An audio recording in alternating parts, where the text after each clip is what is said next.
Okay, I see the live stream is up. Just confirming it.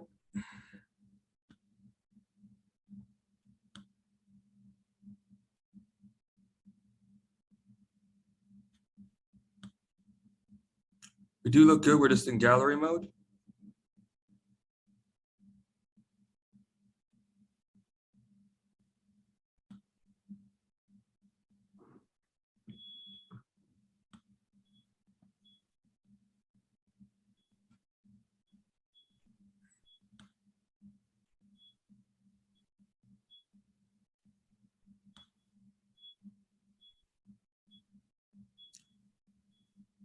Would we be able to change the view on the stream, please?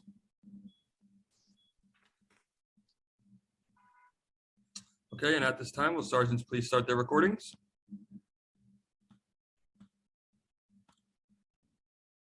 PC recordings all started. Recording to the cloud all set. Thank you, and good morning, and welcome to today's remote New York City Council hearing of the Committee on Public Safety. At this time, would all council members and staff please turn on their video? To minimize disruption, please place electronic devices on vibrate or silent mode. If you wish to submit testimony, you may do so at testimony@council.nyc.gov. Once again, that is testimony@council.nyc.gov. Thank you for your cooperation. We are ready to begin.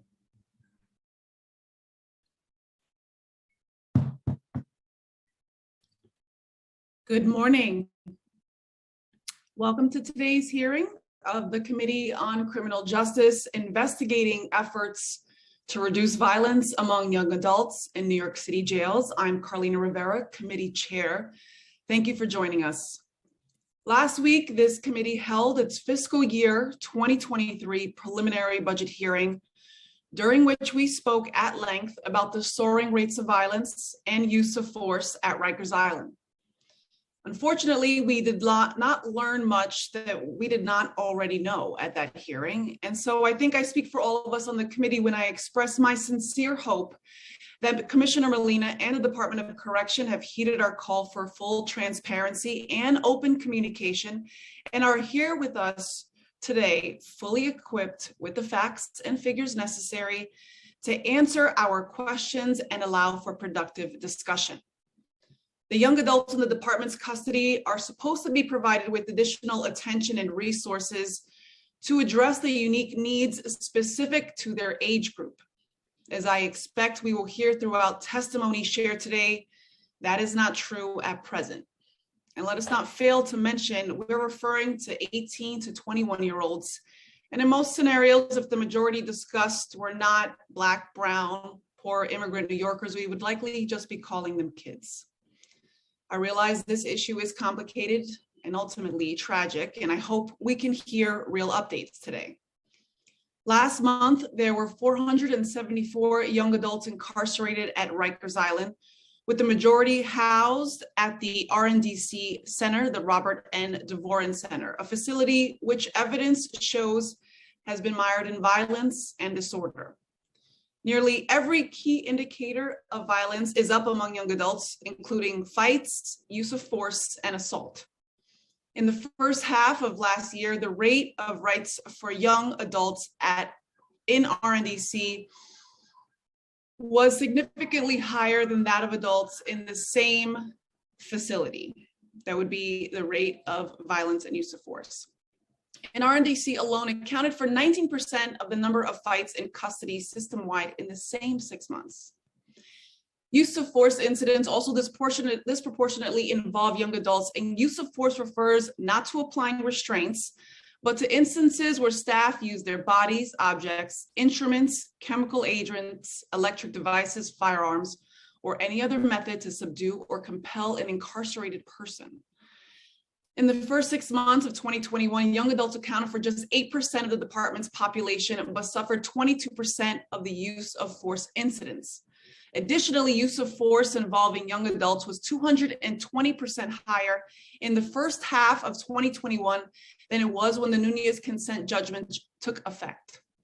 Over the past few years, the department has taken steps to address violence in the jails, including the 14-point plan, the RNDC plan, and the young adult plan. However, the staffing crisis and reported dysfunction has prevented the department from the successful implementation of any of these initiatives.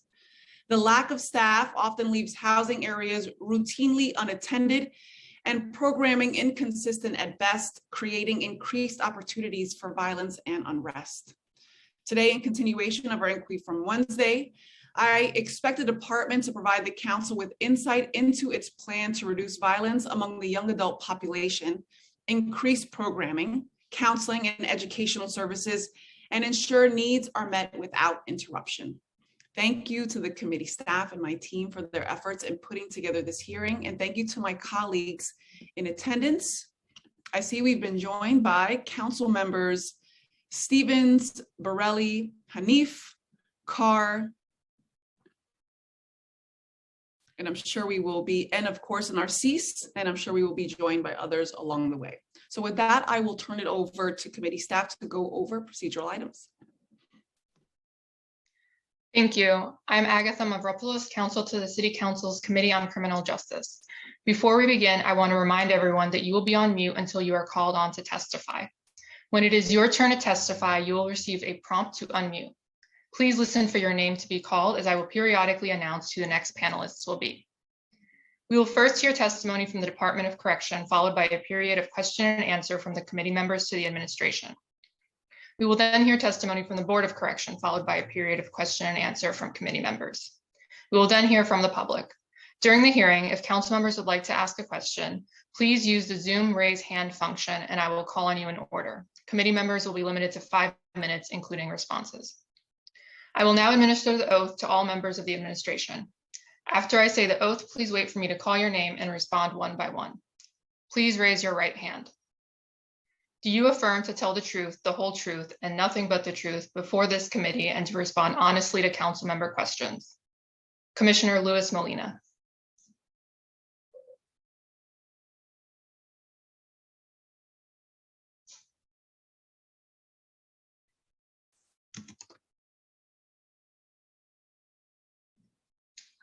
Department of Correction, we sent an unmute request, but you're still on mute. You have to accept the request to unmute.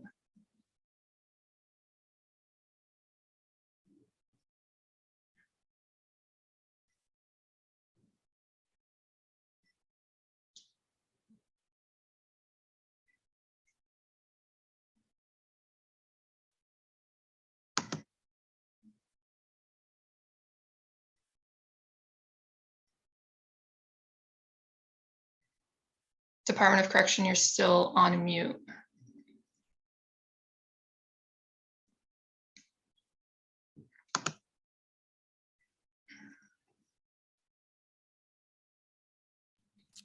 It looks like they just dropped off.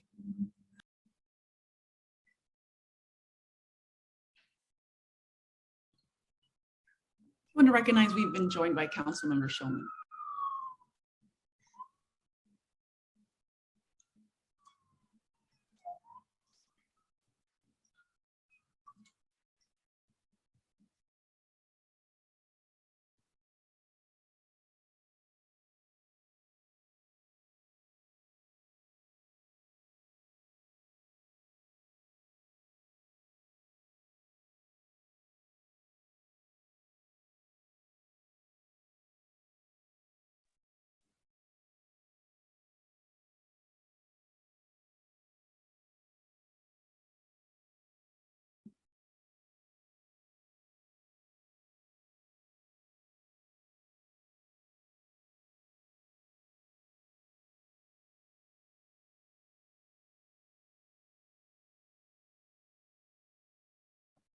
Since it's absolutely critical, we hear from the Department of Correction on these alarming rates. We're going to give them a few minutes to log back in. Thank you, everyone, for your patience.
Okay, there we go.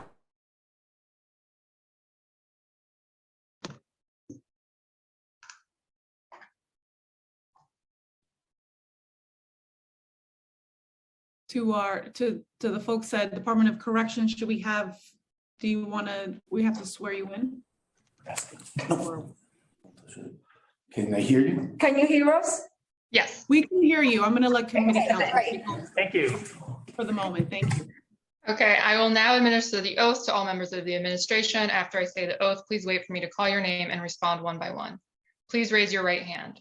Do you affirm to tell the truth, the whole truth, and nothing but the truth before these committees and to respond honestly to council member questions? Commissioner Louis Molina. Yes. Chief of Department Kenneth Stukes. Yes. Chief of Staff Kat Thompson. Yep. Deputy Commissioner for Programs and Community Partnerships Francis Torres.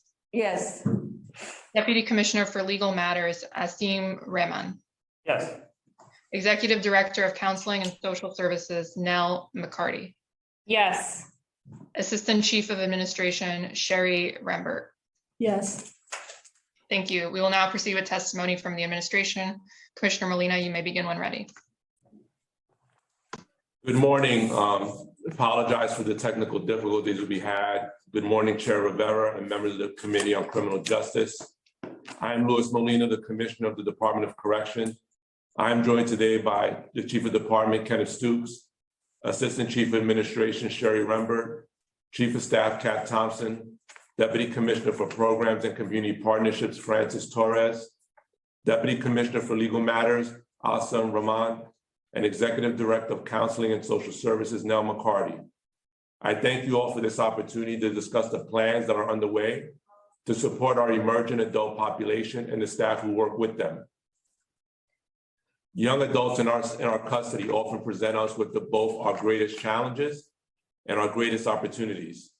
It is widely known that the violence rates at the Robert N. Daverin Center, also known as RNDC, where a majority of our young people are housed, are consistently the highest in the department.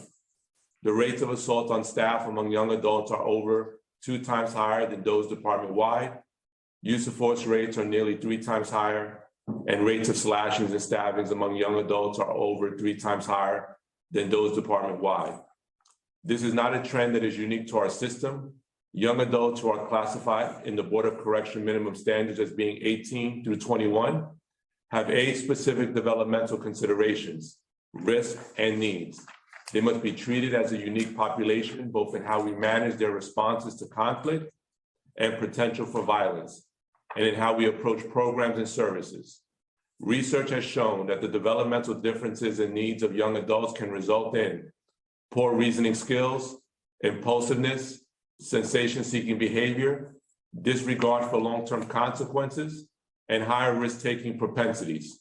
Research also tells us that education, workforce development, mentorship opportunities, and therapeutic programs targeted at behavioral modification carry a weighted impact for incarcerated young adults. We also know that the staff who are trained in cognitive behavioral interventions and have competencies in young adult culture can positively influence young adult rehabilitation. We cannot and will not tolerate these levels of violence among our young adults and should not normalize people being assaulted for simply doing their jobs. As I stated in my previous testimony before the members of the council, under my leadership, the policies and operational decisions-making of this department will be guided by data and research. And the research is clear. Young adults are a distinct population that must be approached with heightened violence prevention measures, supported by targeted programming and specially trained staff.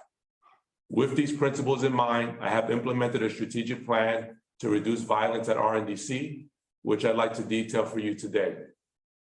At the end of February, a violence reduction plan went into effect for RNDC that will address the heightened levels of violence in this facility, because we know that many of the issues at this facility and others are longstanding and complex. The plan is multi-pronged, and uniform and non-uniform staff are working together at all levels in lockstep to present a unified vanguard of reform. This plan outlines changes to housing policies, improvements of staff supervision, and enhanced programming and services to provide critical opportunities for behavioral change and growth for emerging adults. The monitor himself noted in his most recent report that the plan includes steps in the right direction to improve the level of safety at RNDC. The RNDC plan includes a rebalancing of housing areas to ensure that no gang has an advantage over our staff or any other incarcerated individuals.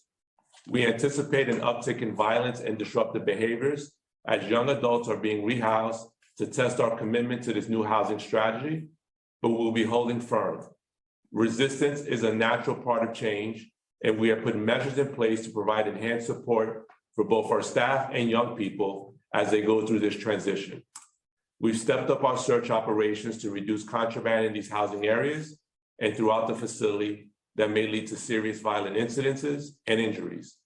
Prior to any housing movement, sweeps were conducted to ensure that any ailing infrastructure items were removed so that the weapons cannot be created.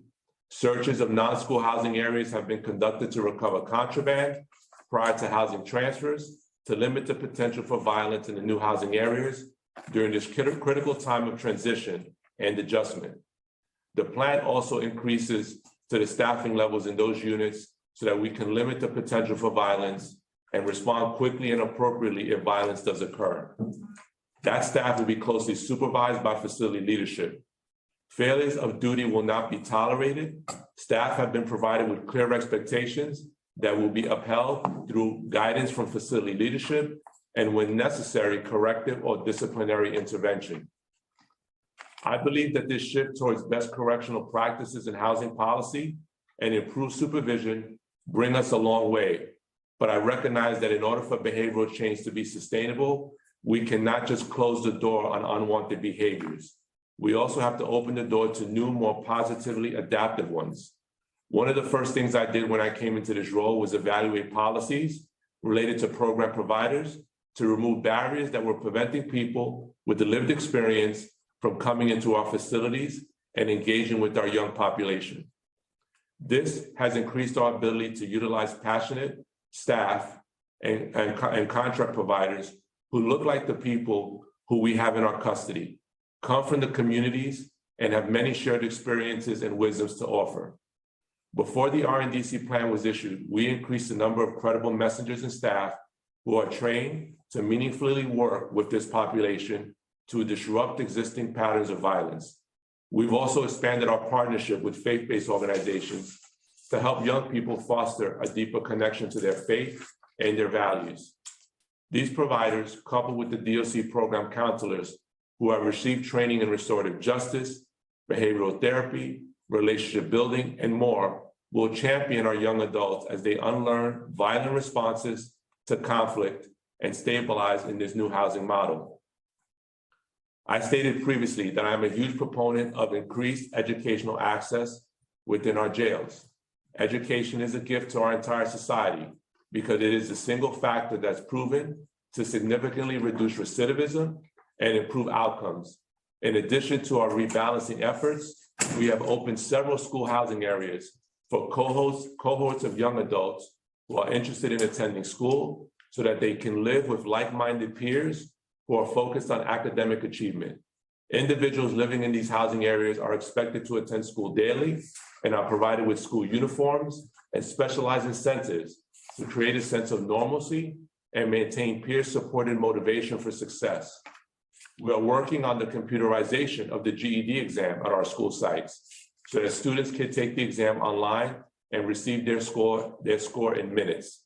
Enrolled students will be issued with laptops to access specific sites that will aid in their educational endeavors.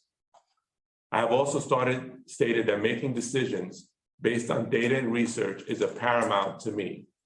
I will highlight again, as I did last week, that we are creating a dedicated team whose full-time job will be to develop systems to track and evaluate programs and operations to ensure that our decisions are data-driven and that our results can be shared transparently with our stakeholders.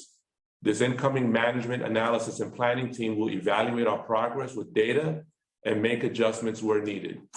Even before this plan went into effect, we saw violence rates, both department-wide and among our young adults population, trending down between calendar year 21 and calendar year 22. Total rates of use of force have decreased by 19% calendar year to date. Fights are down 44%, and total assaults on staff are down 39%. These numbers are promising, and we hope to see them continue in this direction after we get through any anticipated upticks as a result of rehousing to balance out gang affiliations.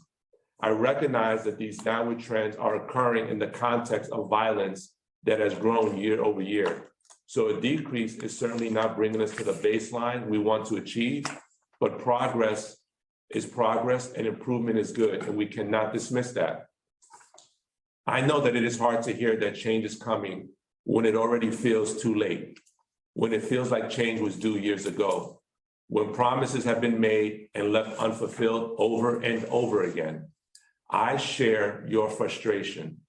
It is the very reason why I took this job. The plans that we have put in place at RNDC to support our staff and our young people involve deep assessment and reflection, not just by me, but by this agency as a whole. That reflection has led to renewed hope and thoughtful action. It is a step in the right direction. We are not going to undo years of decay overnight. I look forward to working together with this council and the rest of our stakeholders over the coming weeks, months, and years to enter in a new era and build a jail system that is safe, fair, and humane. My colleagues and I are available to answer any questions that you may have.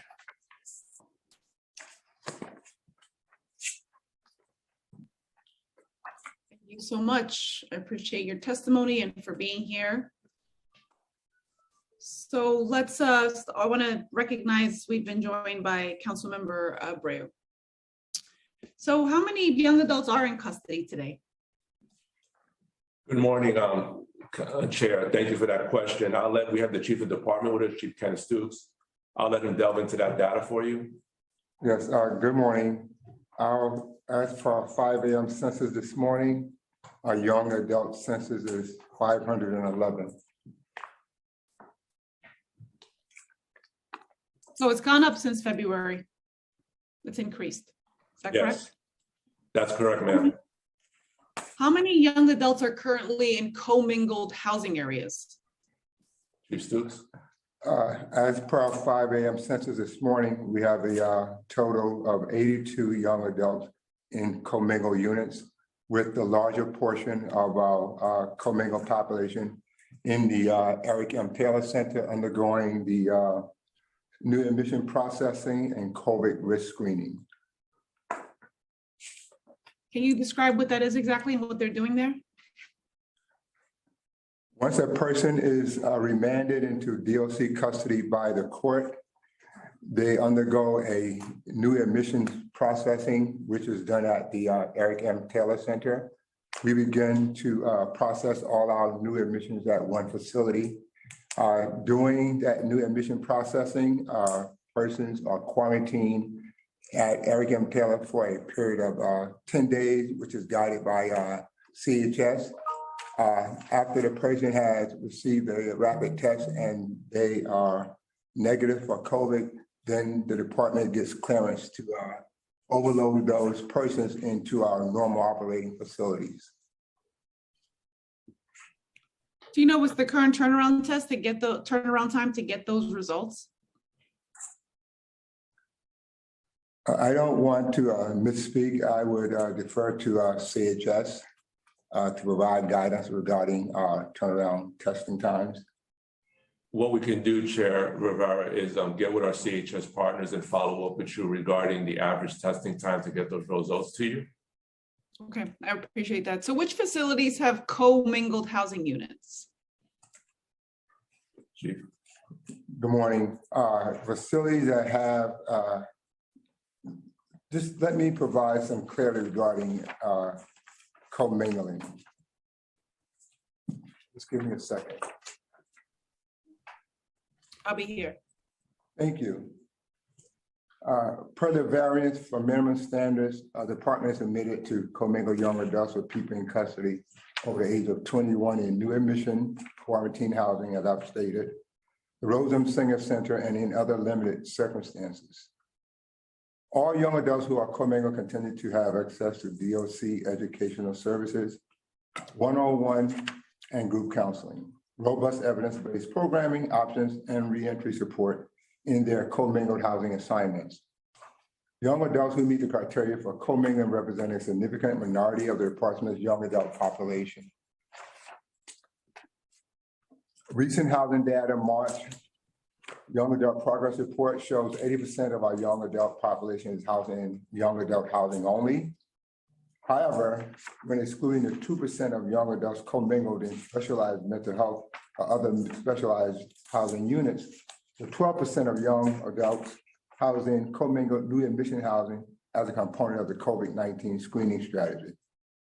The 4% of female young adults housed at Rose Singer, as well as the 1% of young adults commingled in ESH housing.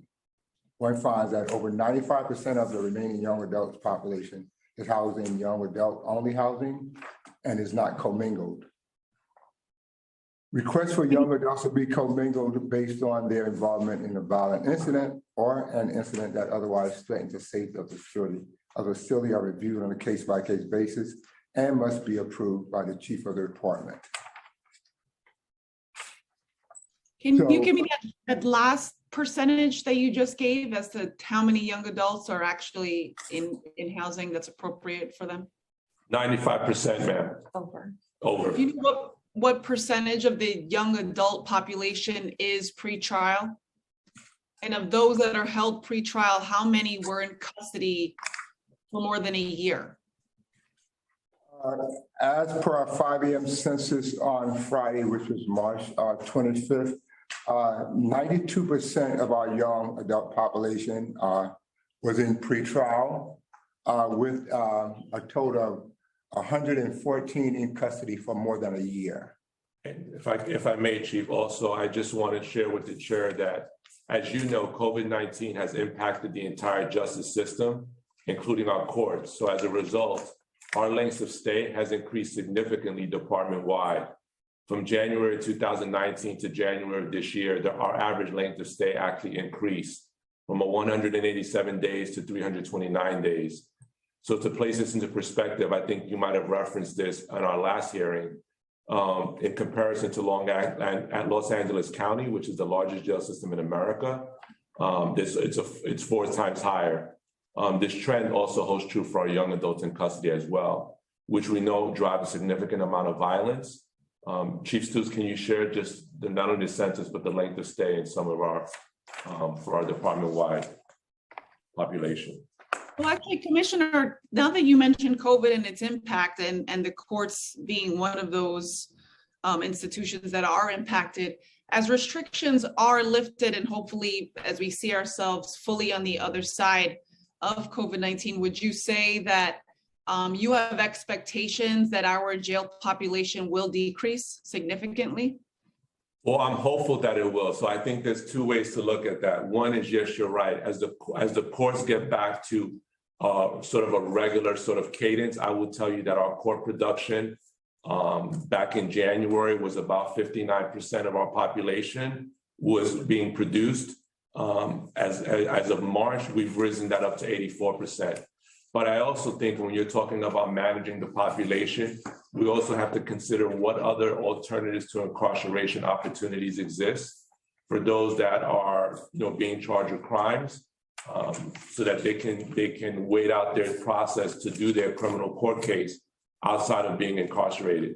So I think it's not just about court production and the full functioning of the court system, but I think it's also about increasing alternatives to incarceration for those that qualify, and I think the support that has to go with that.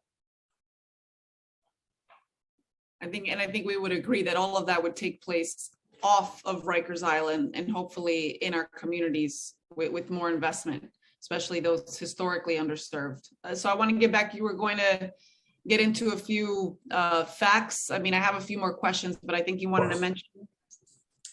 Chief, can you talk about the department-wide lengths of stay, just breaking down that population for us? Yes. Years. Good morning. With regards to our population and our long stayers, 1 to 2 years, number of individuals would be 948. for 17% of the total DOC population. 2 to 3 years, total number of individuals is 435, which is 8% of the department's population. 3 years plus, total number of individuals is 309, which is 5% of the department's population. What percentage is city sentenced? And of those that are city sentenced, how many have at least 60 days left on their sentence? With regards to the city census population, out of our census on March 25th, we had 19 young adults who were city sentenced. With regards to that 19, 10 of them had 60 days or less on their sentence. Are any of them serving their remaining time through the 6A work release program? And if not, why not? And I'd like DC Torres, our Deputy Commissioner for Programs and Community Partnerships, to just add some more context to that, as well as 6A. Good morning, Madam morning. Chair.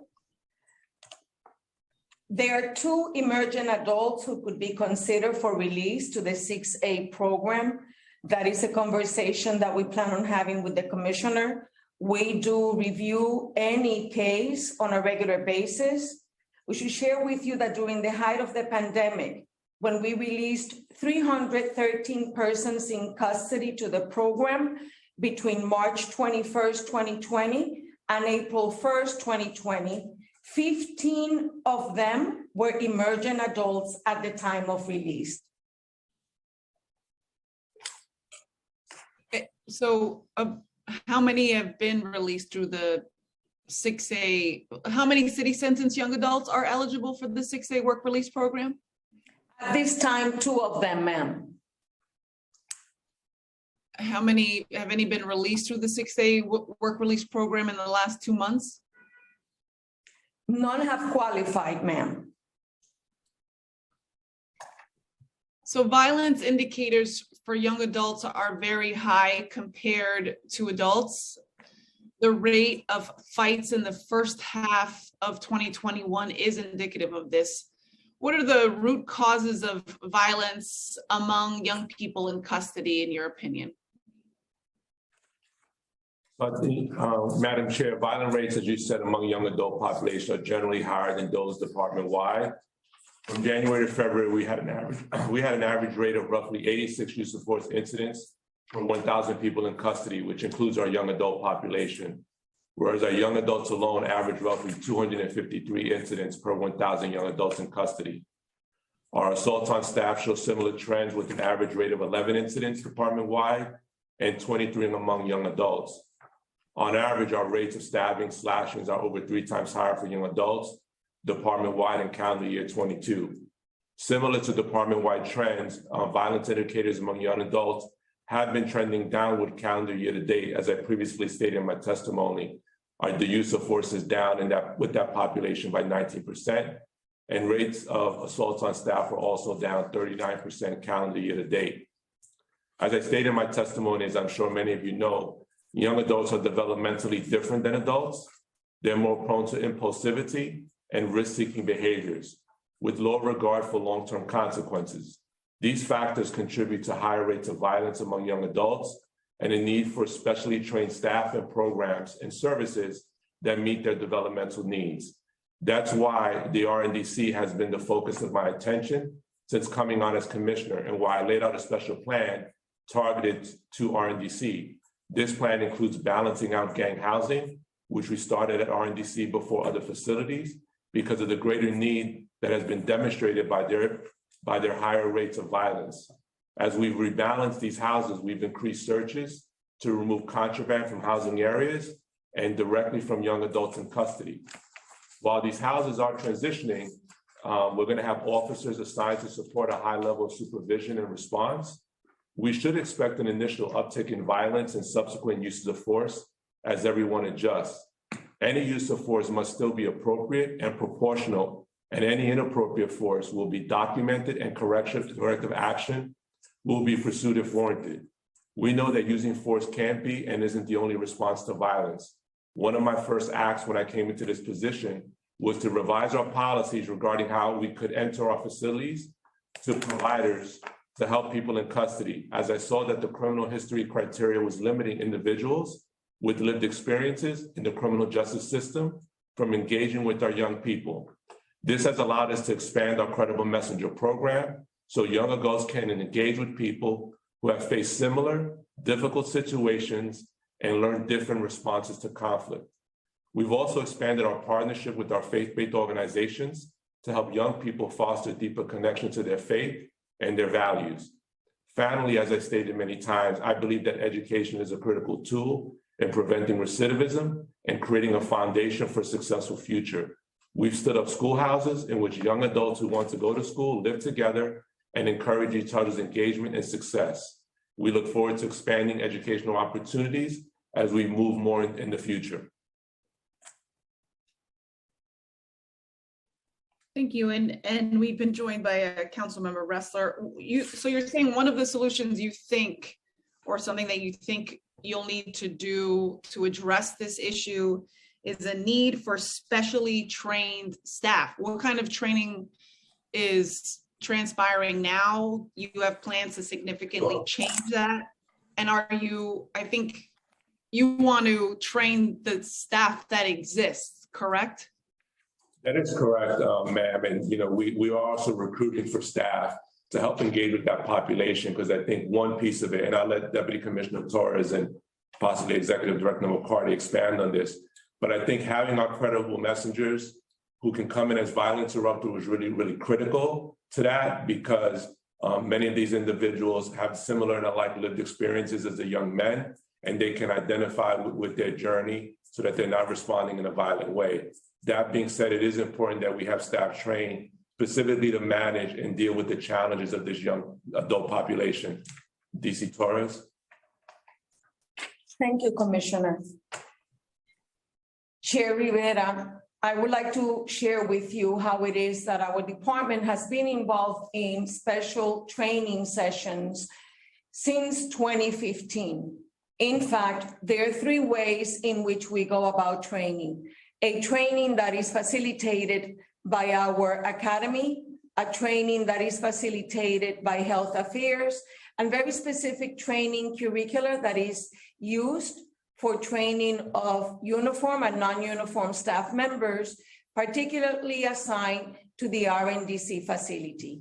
For specifics on our curricula, as well as the training components, I'm going to defer to you, to our Executive Director, Nell McCarty. Hello, and thank you so much. So I would like to just go over a little bit of some of our training that we've done specifically for people working with the emerging adult population. In our 2020 to 2021 Young Adult Plan, we did outline 2 specific training courses for uniform members of service. Those 2 courses were unit management and direct supervision. I would like to highlight that 60.7% of our staff at RNDC completed unit management training, while 93.8% of staff at RNDC completed direct supervision training. This being said, we're looking into 2022, and what are our needs now? In 2021, a 2-week curriculum was established where 37 staff got to go through that training, where we focused on restorative justice practices. We focused on how to build relationships with families while someone is in custody, and how to build better relationships with peers as well, and how to heal and move forward ultimately. This was a training for both uniform and non-uniform staff.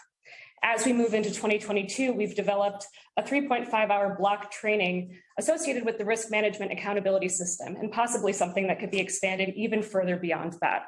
This block training is called Working with Young Adults in Correctional Custody, and it took some core aspects of our safe crisis management training curriculum, which was originally created in response to Raise the Age and working with adolescents, and expounded to really focus on our 18 to 21-year-old population. This curriculum zones in on developmental needs of emerging adults, the impact of trauma and incarceration on an emerging adult's psychological development, and teaches person-centered strategies for identifying and responding to behaviors of concern. Throughout the RMAS training series, our uniformed staff also attend courses on procedural justice and mental health awareness, just to mention a few. To date, a total of 199 staff, approximately 170 uniform and 29 non-uniform staff have completed RMAS training where this course is taught. Thank you for that. I appreciate it. I just want to, we'll get into staffing in a little bit in terms of officers versus civilians and how appropriate that is, but I thank you for the programming update. I do know that you also mentioned that there's going to be a dedicated team to track and evaluate programs. Does that team not exist already? And how would you describe then the role of the Board of Corrections? So I think one is, as you have pointed out before, right, like we have to be able to share with you sort of what our challenges are. But we also have to be able to assess and collect the right appropriate data in order to do the appropriate research and proper evaluations of the effectiveness of many of the initiatives that we're doing. So one of the things that we've developed is we are developing an Office of Management Analysis and Planning. It's going to be led by a deputy commissioner, where there are going to be several business units under that are being developed in order to do this work and develop these program evaluations. And it's not just the effectiveness of programming, it's also the effectiveness of operational strategies, the effectiveness of how we manage our staff deployment, and all of those things. And that unit development is underway now. And I would hope that the work of that unit is work that we would share with our critical partners and stakeholders.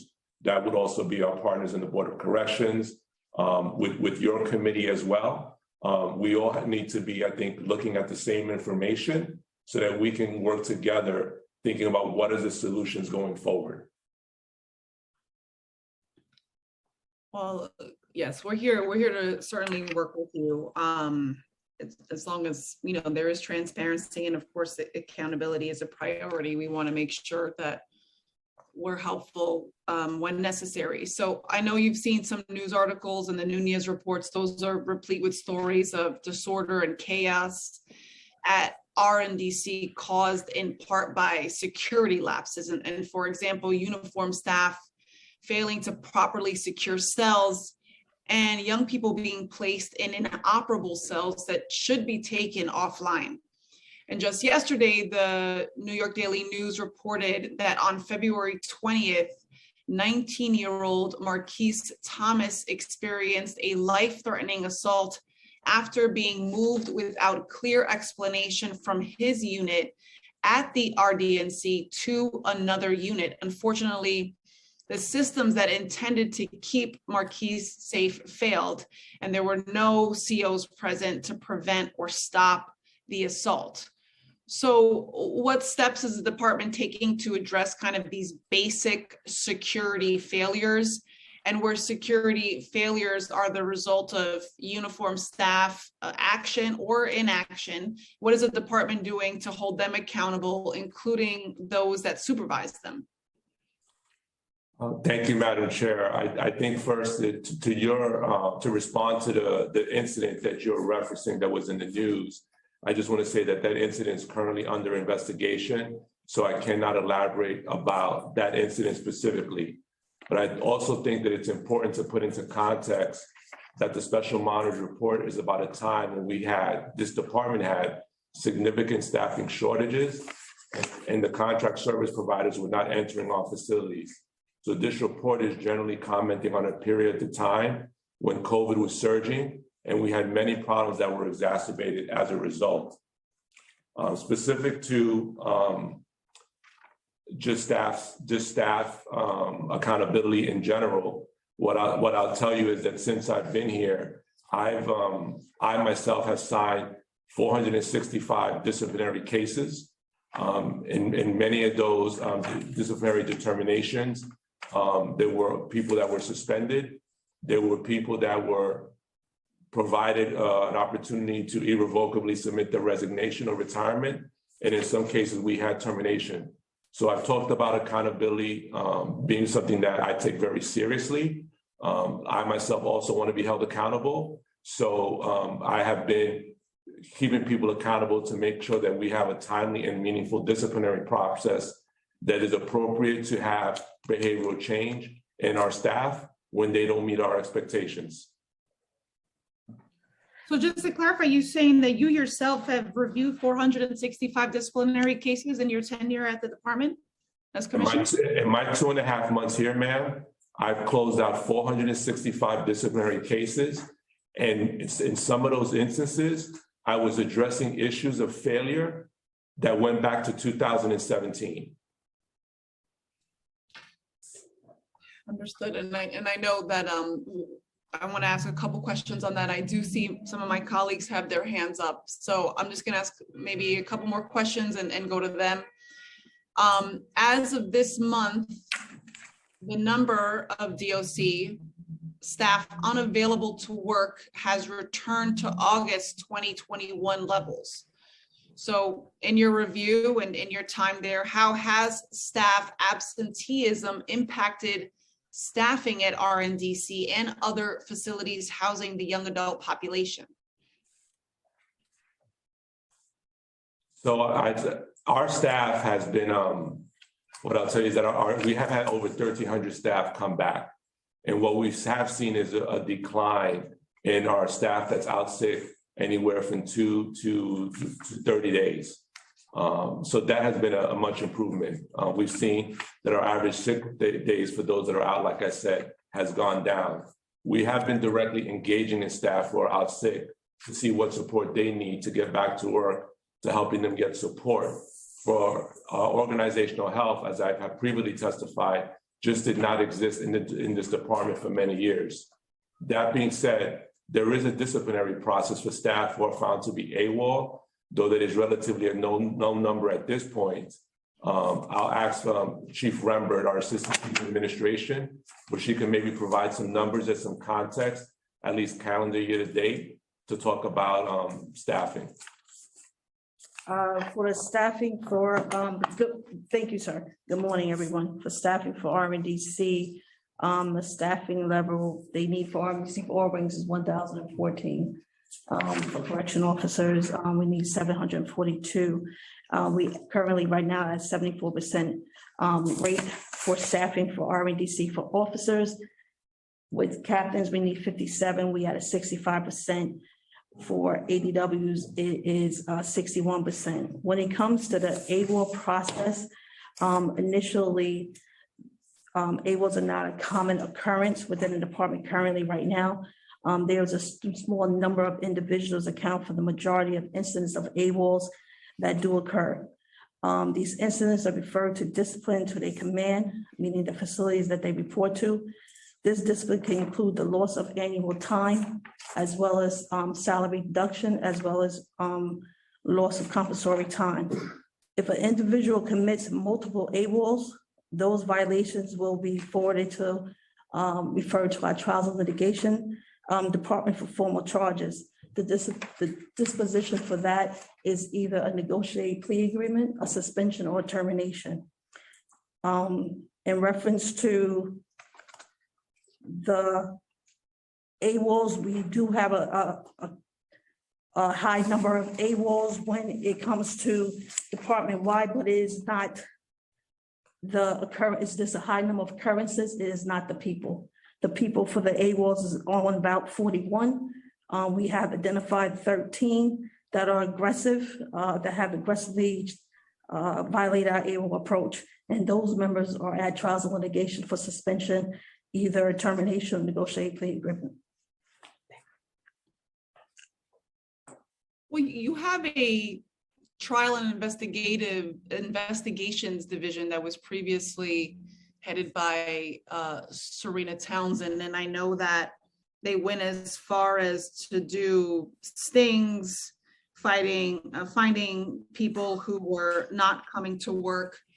Have you hired a replacement for Ms. Townsend? And if not, do you know when a replacement will be named? And who is point on handling disciplinary cases? I'm not sure I caught that. We have 2 acting deputy commissioners that are overseeing our investigations division, which does investigations into staff misconduct as well as investigate use of force. And we have an acting deputy commissioner of trials, and that department oversees what I'll say is the representing of the department in the enforcement of our due process disciplinary process for those that either need to go to oath, who are challenging the allegations against them, or also settling and negotiating plea agreements with these individuals that can range from a number of compensatory time days that are deduction to suspension, in some cases termination or irrevocable resignation or retirements. And from what I heard, even they were spread very thin. Do you think you need to hire more investigators? We are currently recruiting for investigators in the investigations division. We are also recruiting agency attorneys. I think our department is not immune to even the private and public sector of the challenges of recruiting qualified staff, especially after the effects of the pandemic. But we are actively recruiting for positions in those respective divisions. Understood. I have a few more questions, but I'm going to turn it over to my colleagues who I see have their hand up, and I know we're going to be calling on them in the order in which they raised their hand. Committee counsel. Thank you. I will now call on council members in the order they have used the Zoom raise hand function. If you'd like to ask a question and you have not yet used the Zoom raise hand function, please do so now. Council members, please keep your questions to 5 minutes. The Sergeant at Arms will keep a timer and will let you know when your time is up. You should begin once I have called on you and the Sergeant has announced that you may begin. First, you will hear from Councilmember Borelli, followed by Councilmember Narcisse. Time starts now. Hi, Commissioner. Thank you. I want to talk about staffing, but I first want to talk about some of the physical problems with the buildings. I visited Rikers late last year on an unannounced visit and saw the extent of the problem in Otis Bantam and other buildings. I want to ask you, though, about a project that began in 2013, and I'm asking really for a history lesson, a public history lesson. In 2013, in December, the department broke ground on a $594 million new jail with 1,500 beds and a 225-bed infirmary. It was going to be an admissions jail, given the time spent on Rikers is quite short for the majority of people that get there. Do you know what happened to this jail over the de Blasio administration? Thank you for your question, sir. I'd have to get back to you with a much more detailed reasons of why that project never moved forward. I was not here in 2013, so all of that predates me. Unless Chief Stooks, you have anything to add? No, I don't, sir. No. But to be clear, it was started in the final month of the Bloomberg administration. The ribbon cutting, the groundbreaking actually happened. And then at some point during the de Blasio administration, the money was pushed forward into closing Rikers.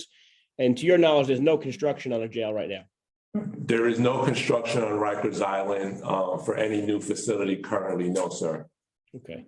In your opinion, though, if this jail had opened by its completion date, would there be a safer way and a cleaner way and a safer for correction officers facility as opposed to what we were using in Otis Bantam and elsewhere? I can answer it this way, sir. I think it without me having looked at the plans and the layout of the facility that was proposed, I can tell you that clearly our aging infrastructure that currently exists today would have obviously benefited if we had a newer facility on the island where we could have moved away from using infrastructure, from using facilities, for example, that don't even have functioning air conditioning. So I think from that perspective, I think that would have been an improvement when you're comparing a new facility to an older facility. But I think facility is just one component to safety. I think that we also have to think about the investment in our human capital, our staff. And historically, this department has not really invested in its staff and in professional development. And I think that also speaks to part of the things that we need to work on in order to improve operations of the department. So I get that, but as far as like healthcare for inmates, would a new state-of-the-art 225-bed hospital be beneficial to inmates, or the status quo would be better? Yeah, I think that would be beneficial. I think I would also like to defer to CHS because they're medical experts. But I also want to just share with you, sir, that, with our borough-based jails plans, we also have these outpost therapeutic facilities that we'll also be setting up throughout the city, which are also going to not only be staffed by correctional officers, but be able to provide more faster and available care for those that need mental health services. So I think that's a good way in the right direction. But of course, expanding access to healthcare is a value to any correctional setting. But I think we also need access to healthcare in our communities. Right, and I just want to go back to the new jail because in the department's press release, it says, drawing on evidence-based practice, the facility would provide a central point of admissions and intake for most male adult inmates. This will allow for consistent, accurate evaluation of incoming inmates' risk of recidivism and need for services such as mental health, substance abuse treatment, et cetera. That has to be a better scenario than we have today. Well, what I will tell you, sir, is that, and I have to defer some of this to CHS, is we do have that going on at NYCC. Our CHS partners are doing making evaluations for new admissions. It has been centralized to make sure that at the appropriate level of medical and mental health care and other issues related to healthcare are being addressed to the very vulnerable sick population that's coming into our custody. So Time expired. Just to be clear, time expired, but my only point was we allowed the advocates and the last administration to scrap a jail that by no uncertainty would have provided 1,500 people in our custody, human beings, a better, safer place to be housed while they're in Rikers Island. And my only point is that perhaps government by woke hashtag isn't the best thing to follow going forward for this administration or any administration going forward, because we would have had this facility and we could still talk about closing Rikers Island, building borough-based jails. That's not going to happen for another 10 years, but this jail would have been in operation now for 5. So that's my only point, Commissioner. And I thank you for answering the questions. Thank you, sir. Thank you. Next, we'll hear from Councilmember Narcisse. Time starts now. Good morning. Thank you, Chair Rivera, for giving me the opportunity to speak here. And Commissioner, thank you, and all your staff and all our support staff that's helping us through, and it's Sergeant. So one of the questions I have, in jail, we know there's potential for violence, right? Are all areas of our jails surveilled by cameras, and is a DOC officer always monitoring these cameras? What is the response time to a young incarcerated individual in jail calling for assistance? How does young incarcerated individuals call for help? Thank you, ma'am, for your question. And we do have significant in the thousands of camera coverage throughout all of our facilities. I'll let Chief Stooks speak specifically to your security questions that you've just asked. Yes, good morning. Good morning. As it pertains to responding to incidents on housing units, the person in custody does not have any type of a technical solution to request assistance. The correction officer is their point of contact. However, when there are instances in housing units where the correction officer deems it necessary to request assistance, they may do so by the means of what we refer to as a PBA, which is a personal body alarm, via telephone or via portable radio transmissions. Okay. One approach to reduce institutional violence against young adults is using a risk assessment to predict the likelihood of victimization. Does corrections identify those housed in jails who may be at a high risk for victimization? And what steps are then taking to mitigate such risks? And the second part I have is DOC still using the housing unit balancer for classifying young incarcerated individuals based on their propensity for violence and house them in ways that are designed to produce less conflict. Has HUB proven to be effective? So, ma'am, I think what you're referring to is the hub. And I think to put this into context, right? The hub was a housing unit balancer that was recommended by McKinsey and consulting firm a few years ago. And what we did on the recommendation of the federal monitor, we hired a classification and custody management consultant. And the hub system was not in compliance of the best practices and standards of the National Institute of Corrections. So we were using two systems, both the hub and our NIC classification system, and those two were in conflict. And so we were not making, I think, the best housing decisions with those two systems simultaneously. So on the recommendations by our classification consultant, who also is known to the federal monitor, we eliminated the use of the hub so that we would not have a conflicting system. And we are using our NIC-based system to make sure that we're properly security classifying individuals. Coupled with that, I think you have to remember that this hub, along with other issues, created a situation where individuals were being housed by their gang affiliation, which put our staff at a disadvantage. So what we've begun to do, starting with our young adult housing units, is rebalance these units so that individuals are not housed simply by their gang affiliation. And coupled with that, what I'll tell you is we've created school housing units so that those young people, kids that want to work together and want to go to school and lean on each other, we're able to support that cohort population. And we've seen really almost no incidences in those housing units because they're given the proper support. I thank you, and I'm gonna second my colleague Borelli that was talking about having a place where we can treat young folks like human if they need assistance. Because one of the things, and thank you to Chair Rivera that took me to Rikers, I realized a lot of young folks, they have mental health that need to be addressed. And thank you again, because I know you're new at the job, but you're doing your best, but continue pushing for treating those young folks as human and give them the support that they need. So I thank you for your time. I appreciate your time. And Thank you, ma'am. Thank you. Thank you. Seeing no other council member hands, we will return to the chair for additional questions before proceeding to the Board of Correction. Chair Rivera.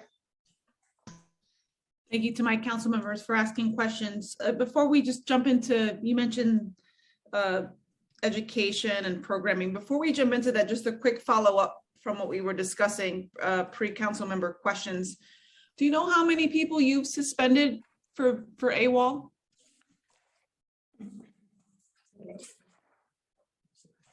Can you give me 1 minute, ma'am, while I just look that up? You got it.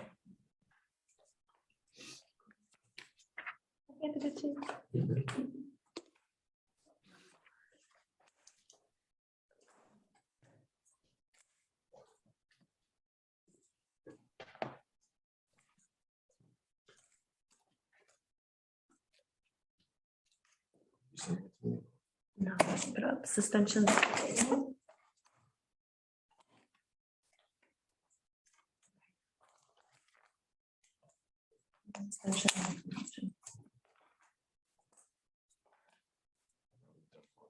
Oh, yes.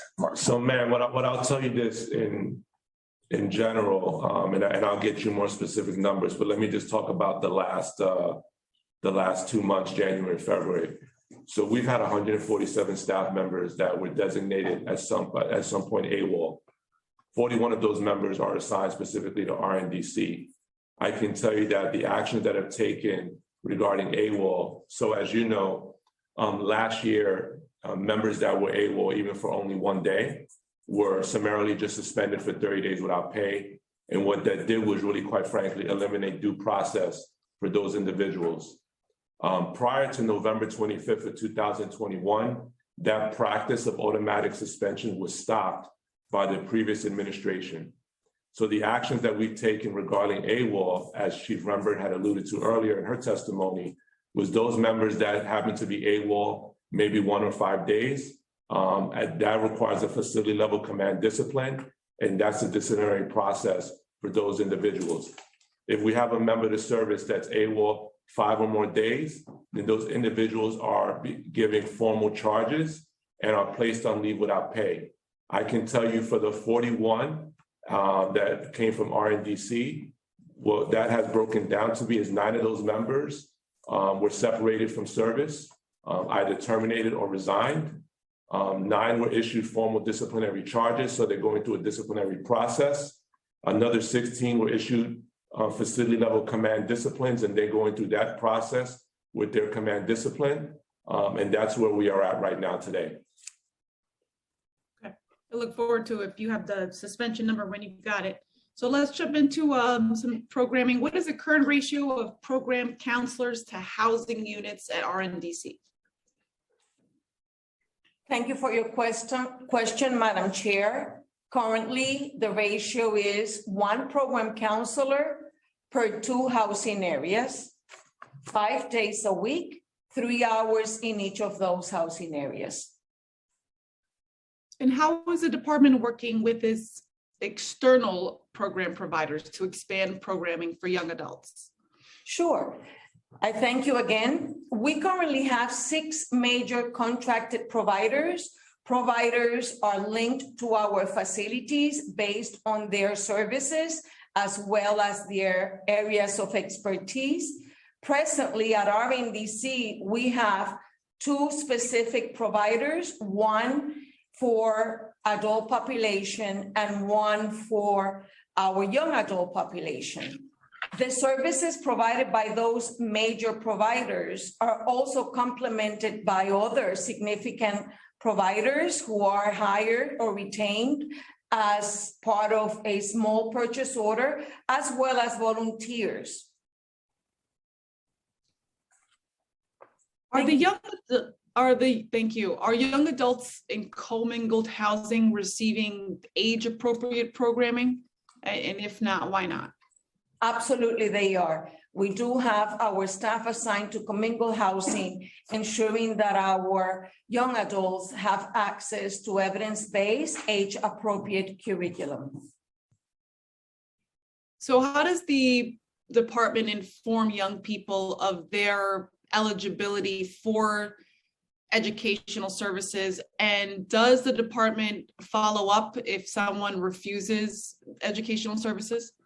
Sure. Upon intake or admissions, any staff conducting the orientation is instructed to make sure that a young adult is provided a Form 3503B, which is the request for educational services. Now, Madam Chair, if I may, some of the kids who are coming into our custody during admissions are more worried about their processing than affirming or wanting educational services. And for that reason, anytime any 18 to 21 chooses to sign up for educational services, they have a right to be produced to the school floor. It is ongoing. They can inform the steady staff members, our counseling staff, as well as our credible messengers or any of our providers. And that message is given to our captains as well as steady staff, in addition to the Department of Education. Thank you. And just again, how many young adults are enrolled in educational services? Sure, ma'am. If I may, I would like, for transparency, the DOC not usually responds in terms of data relevant to mandated educational services. That is something traditionally we defer to the DOE. However, in preparation for this council hearing, the DOE has shared some information with us that I would like to share with you and your committee. Between July 2021 and January 2022, there are 490 students enrolled at East River Academy. I'm so sorry, can you repeat that number? Sure, 490, ma'am. You have 490 young adults enrolled in educational services out of 511? According to the DOE, that's the number that has been given to us. Okay. Do you know how many of those students are students with disabilities? I can actually share that number with you, Madam Chair, because the Department of Education has shared it with us.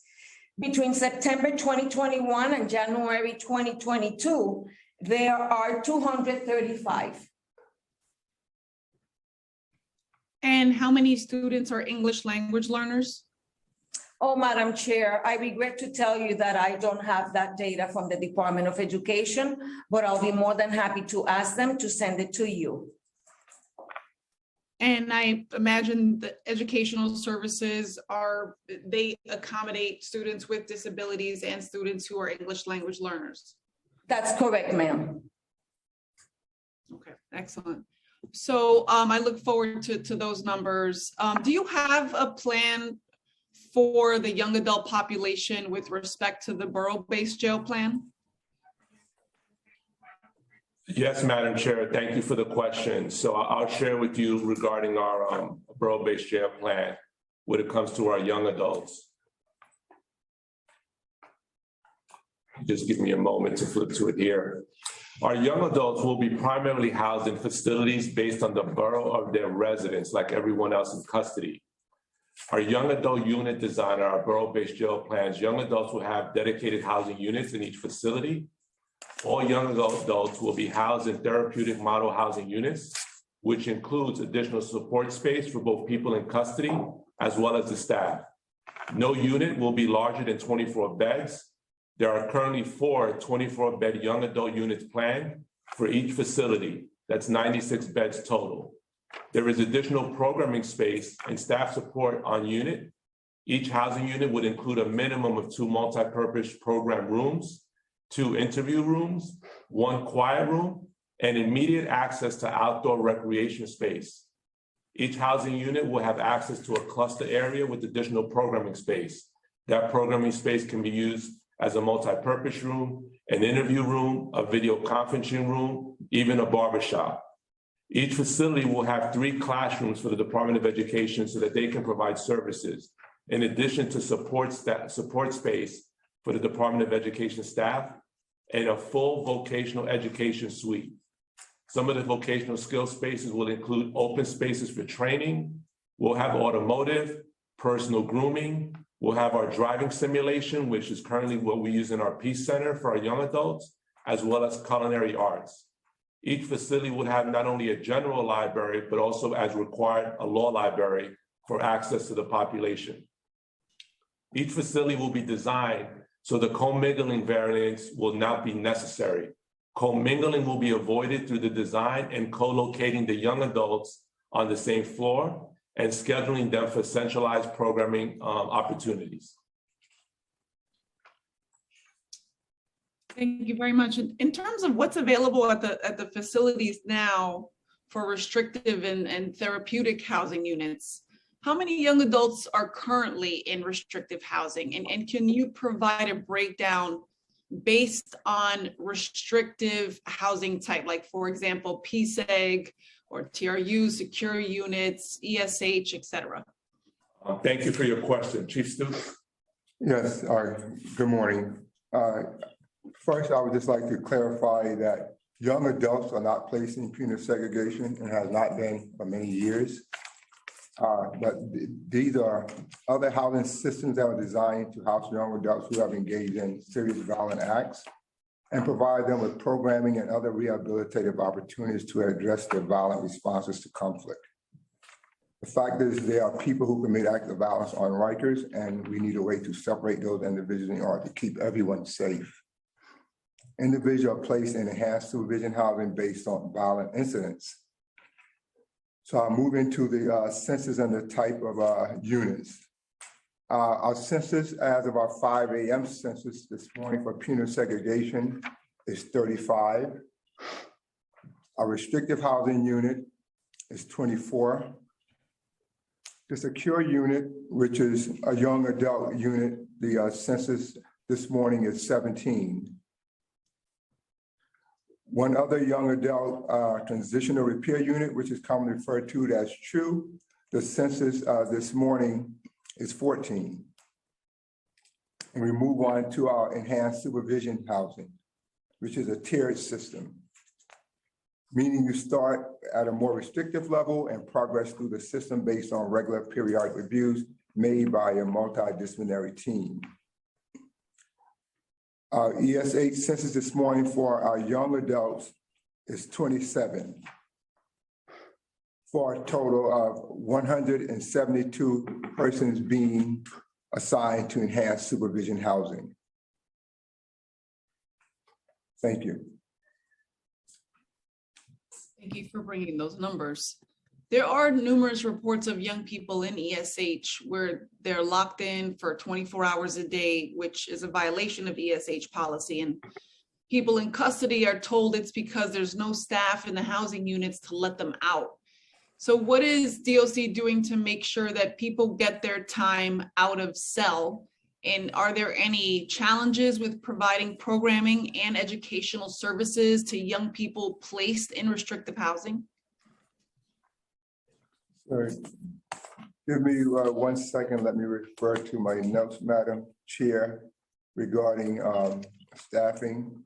I will say that during the height of the pandemic, we did experience challenges with regards to staffing on our units. However, we have improved significantly with being able to provide services to the population in enhanced supervision housing, in addition to being able to provide them lockout times.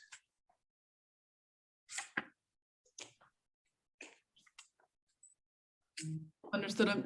And so what exactly is the department doing to just make sure that people get their time out of their cell? What we do as an added layer of compliance at the facility level, the leadership do audits through review of Genetec cameras, also by making additional tours of inspections on the units, in addition to the area supervisors being on the unit to support the staff. And you would say some of the challenges in providing educational services and programming to those young people in restrictive housing, what do you identify as some of those challenges? And what are you doing to overcome them? DC Torres will respond, ma'am. Thank you. Thank you. Madam Chair, if I may, the structure and layout of the unit is very challenging for us. That's the reason we are looking forward to transitioning to risk management accountability system, because we have selected a different layout with better structure. Programming as it relates to this specific population in ESH is on cell side. It poses challenges to our staff because, as one could imagine, it's not conducive for programming. The young adults, or the kids as I call them, they are escorted to school where they have access to educational services from our partners from the Department of Education. That is something that we seriously make every effort in ensuring for them. Would you say that some of the positions that are currently budgeted for officers can be replaced with civilians? For example, administrative positions or some of the drivers on the island? So I will tell you, Madam Chair, we are, like other uniform agencies, identifying positions that would be more appropriate for civilians to do. I will share that with you as we identify those positions, as we're going through our assessment and really just turnaround of the agency. So I think, like any uniform agency, we'll always can strive to do better and identify those areas where administrative responsibilities, it is more appropriate to have a civilian non-uniform member of the service do that position versus a uniform person. You did mention drivers. We do have civilian drivers that work for the department, but in many cases, we are also transporting individuals that are detainees that have to be monitored by security staff. So those individuals are transported to and from court, to and from medical services, if it's an outside medical service, for example, like a hospital transport, and that has to be done by uniformed staff. Understood. And I think one of your team mentioned using cameras as a method. And I'm pretty sure Councilmember Narcisse also touched on this issue, but I didn't hear, do you know how many cameras there are on the island? Yes, the chief, what's it's in the thousands, ma'am. There's thousands of cameras. Would you say it's close to 10,000? Over 14,000. Over 14,000? Do you know how many of them are working? Well, I mean, at any point in time, there could be a camera that goes out or a camera that is obstructed. And we have a video unit that monitors cameras to address cameras that either go out or become obstructed. And if it's a camera that technically has a technical difficulty, then a work order is put in to correct that issue. If it's an obstruction issue, then the facility leadership is notified. In many cases, the facility itself also monitors these cameras and clears those obstructions. Do you know how many given people at a time are monitoring these cameras? I'd have to get on the Chief Stoops. Do you know the number of people that are monitoring the cameras? It varies by each facility and the amount of staff that they designate to monitor the cameras in the facility. So it could range anyway from one person to 2 to 3 persons. But also, just to add, we also have our CAS unit and our video monitoring unit, who also monitors cameras. So whenever there's a camera that may be down that the facility may have not overlooked or missed during their inspection process, it is made notice to the facility and a work order is generated to our radio and communications staff to report to address the down cameras. And I mean, I ask because, well, do you know what the average downtime is? As it pertains to down cameras in housing areas, we have a 14-day minimum to repair all cameras in housing units. And all your officers wear their body cameras on? All of our facilities that are fully operational, the staff has been outfitted with body cameras. There's a policy that dictates when they are to turn their body cameras on. At the conclusion of their tour, if there's any incidents that's noteworthy, they make notice to their supervisors. Once the body camera is returned to the control room at the end of the tour, that body camera is docked, whereas the video feed automatically downloads. Well, I thank you. I mean, with some of the things that we've seen, I realize having responsible staff and of course, security cameras on functioning and being monitored is important. I mean, I think we saw that with the death of Mr. Diaz, with the release of the video of Fight Night. So I thank you for answering those questions and for all the time that you've given us today. I just want to ask you one last question, and we're going to hear from the Board of Corrections after this. There are numerous reports of lockdowns at RNDC. Do you have numbers of how often they are happening? How long have they lasted? And has the Department of Corrections reported them to the board? Inconsistent with our policy, lockdowns may occur from 1 hour to 8 hours to 16 hours to 24 hours, whereas any lockdown, there is a notification through our central operations desk reporting mechanism. With regards to the board's rule, anytime a unit is locked down, which may exceed 24 hours, we make notification to the board. Okay, well, I'm sure we will hear from them, and I know that they have certainly some concerns, but also they have every intention of working with you all to improve conditions at Rikers. So I do want to thank you for your time today, last week and this week.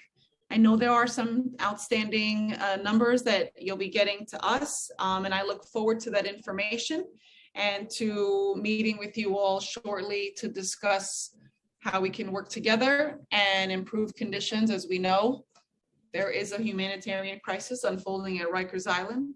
It is affecting staff and the incarcerated alike.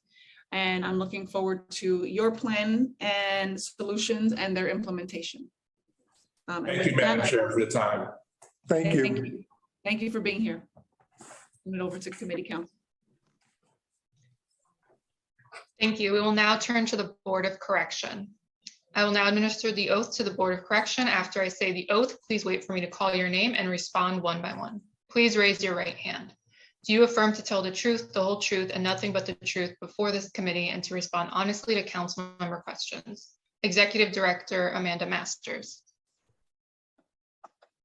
Yes, I do. Thank you. You may begin when ready. Thank you. Good morning, Chair Rivera and members of the Committee on Criminal Justice and Commissioner and his staff. I'm Amanda Masters. I'm the Executive Director of the New York City Board of Correction, the independent oversight agency for the city's jails. The topic for this oversight hearing is preventing violence among young adults in our jails.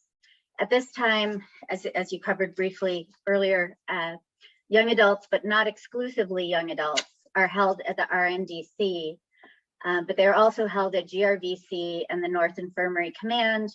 Young adults are also being held at RMSC, West Facility, EMTC, AMKC, and the Bellevue Hospital. Furthermore, pursuant to a continuing mayoral order, a continuing emergency executive order from the mayor, based on the Department of Corrections staffing crisis, young adults are now also commingled in housing areas with adults, which is forbidden under the board's minimum standards. For that reason, I will speak more broadly today about preventing violence in our jail system. As you know, the Board of Corrections mandate under the New York City Charter is broad. We are to conduct evaluation of a departmental performance, as well as promulgate regulations governing the care, custody, correction, treatment, supervision, and discipline of all people held in our city jails. The board also has unfettered access under the charter to inspect and visit all facilities and inspect all books, records, documents, and papers of the department. The board's regulations cover the original minimum standards from many decades ago, as well as now access to healthcare, access to mental health care, prevention of sexual violence to people in custody, reporting, and the use of punitive segregation and other restrictive housing models. Despite this huge mandate, we are a very small agency with an inadequate budget of just over $3 million, a drop in the bucket compared to the massive Department of Correction budget that is now $2.6 billion and ever increasing, that we are charged with overseeing. Our staff on Rikers Island and in the jails are charged with touring the DOC facilities daily, speaking directly to people about conditions of custody. When we can be there, field staff observe problems and solve them on the spot, helping many people who live or work in the jails. These staff are key to enforcement of our regulations. Historically, we have never had enough staff to provide coverage throughout the facilities. I want to illustrate how exceptional our small staff is, though, and how much they sacrifice to do their jobs. Last week, one of our staff was touring a housing area and speaking to an officer inside the closed control vestibule between housing areas. A person in custody was able to walk out of his housing area and approach the door to the vestibule and barricade the staff inside.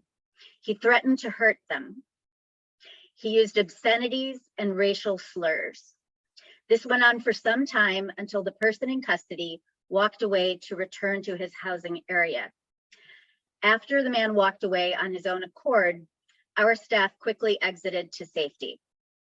Later that day, we learned that the inmate used a weapon to slash another person in his housing area.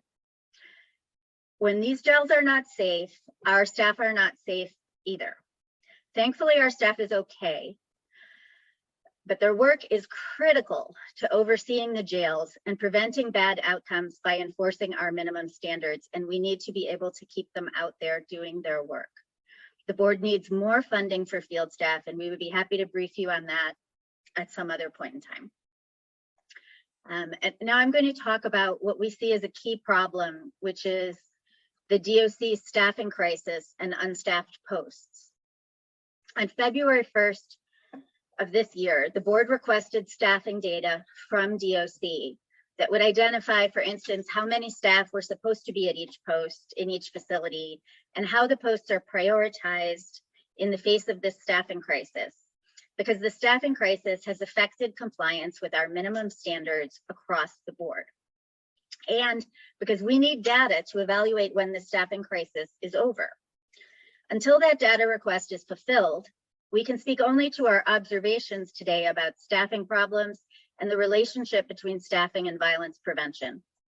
For background, a typical housing unit with cells, rather than dorm areas, but a housing unit with cells, has an A post officer stationed in a closed vestibule to oversee housing units.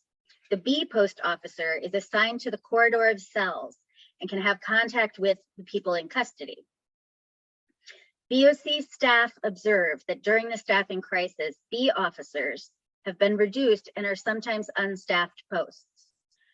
On January 19th of this year, DOC reported to us that 38 posts were not staffed. That was a snapshot that has not been updated for us since January.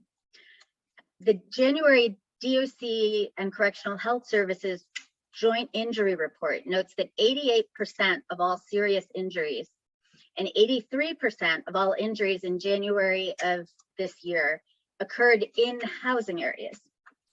This is a fairly consistent figure month to month. Housing areas are overwhelmingly the most dangerous place in the jails today and must be staffed appropriately. Longstanding management difficulties, particularly around staff assignment, organization, training, and culture within DOC have been heavily documented by the Nunez Court Monitor for quite some time and were a subject of note in last week's budget hearing. BOC strongly supports this commissioner and BOC strongly supports the DOC's commissioner's efforts to develop management structures and practices to utilize staff correctly to provide adequate oversight of both correction officers and people in custody. We understand this is a huge endeavor and that he is approaching it in a new way, and we appreciate him for that. In the meantime, as these processes are improved, it is necessary for DOC to be transparent with oversight concerning the current staffing crisis. I'm going to tell you a bit that we do know at the BOC about violence in the jails right now. I'm going to give you some data, but I'm also going to give you some stories to help illustrate what the data means. This past calendar year saw a significant increase in all primary violence data metrics: serious injuries, slashings and stabbings, use of force, and fights. From January 2019 to December of 21, the monthly rate of slashings and stabbings per 1,000 people in custody increased 731% from 1.3 to 10.8. In 2019, there were 119 slashings and stabbings. In 2020, there were 121 slashings and stabbings. In 2021, there were 418 slashings and stabbings. The annual rate of slashings and stabbings in 1990, the highest annual rate board staff could confirm in our records, was 76.8 per 1,000 people in custody. In 2021, the annual rate of slashings and stabbings was 74.8. From January 2019 to December 2021, the monthly rate of use of force per 1,000 people in custody increased 47%, from 85 to 125. Use of force numbers are declining so far in 2022. In 2019, there were 7,169 uses of force. In 2020, there were 6,197. And in 2021, there were 8,283. So over the past few years, it has been going up and up. In the past 3 months, it has been on a brief decline, which we hope would continue. Turning to the young adults in particular, the data demonstrates that young adults are disproportionately at risk of being victimized by serious acts of violence in New York City jails. Young adults are also significantly more at risk of being seriously injured while in custody than the entire population as a whole. Some statistics. In 2020, young adults in New York City jails experienced 141 serious injuries. In 2022, this number rose to 287, an increase of 104%. Over the course of 2020 and 2021, young adults experienced 14.1% of all serious injuries, despite making up only 8.5% of the population. RNDC, the facility with the highest percentage of young adults, had the third highest rate of serious injury of all the facilities in January of 2022, behind OBCC and EMTC, which are troubled facilities as well with violence. RNDC recorded a total of 137 slashings and stabbings in 2021. It had the highest annual average rate per 1,000 people in custody of slashings and stabbings of all facilities operated by the department at 167.5. RNDC accounted for 14.7 of the annual department census in 2021, yet 32.7% of all slashings and stabbings occurred at RNDC. And so some examples of violence: lack of programming, educational opportunities, and outdoor recreation contribute to idleness and agitation. But today, we're focusing on the way housing areas are staffed, because staffing is at the root of all access to that programming and also has a direct connection to opportunities for violence. The board offers 3 recent examples of how a violent incident transpired to illustrate the link between staffing and violence. First, the board staff are concerned about the increase in violence and low staffing levels at one jail, from the deputy warden level to the officer level. On March 18th, of this year, a fight involving multiple people in custody occurred, and during the fight, an individual was slashed. During our investigation, BOC staff observed people in custody locked out, smoking, and sitting at the B post officer stations. People were also observed going in and out of the housing area. It did not appear that a B post officer was on the floor during the staff's observation time. When the fight commenced, during the fight, people in custody were observed to take possession of staff chemical agents. They threw broomsticks, a food wagon, mop buckets, and water containers towards staff, DOC staff. A probe team deployed chemical agents towards all involved, and a taser was used on an individual who refused to comply. That was the March 18th example. Earlier in the month, on March 8th, a young adult housing area in another jail was without a B officer. A young adult positioned himself behind another young adult and quickly slashed him in the face. The slashing happened directly in front of the A post. The A post officer then unlocked the gate and allowed the victim to enter the safety of the vestibule. And a third example from March 20th of this year. A young adult in the same jail attacked another young adult in his housing area without any warning. The provoker knocked down the victim and slashed him repeatedly. After the assault ended, the victim walked alone to the A-post officer to seek assistance. The young adult sustained lacerations on the right side of his face and his left arm. In conclusion, the board supports the development of a comprehensive plan for oversight of staff assignment processes and staff utilization throughout the shifts and the facilities. Proper staff assignments are key to providing safety and the programming, education, services, access to care, and access to recreation that young adults need. We also support the use of developmentally appropriate housing and programming for young adults. We look forward to working with the commissioner as a partner in building out a management methodology that works for staff supervision, as well as for transparency and reporting to oversight. Thank you for the opportunity to address you today.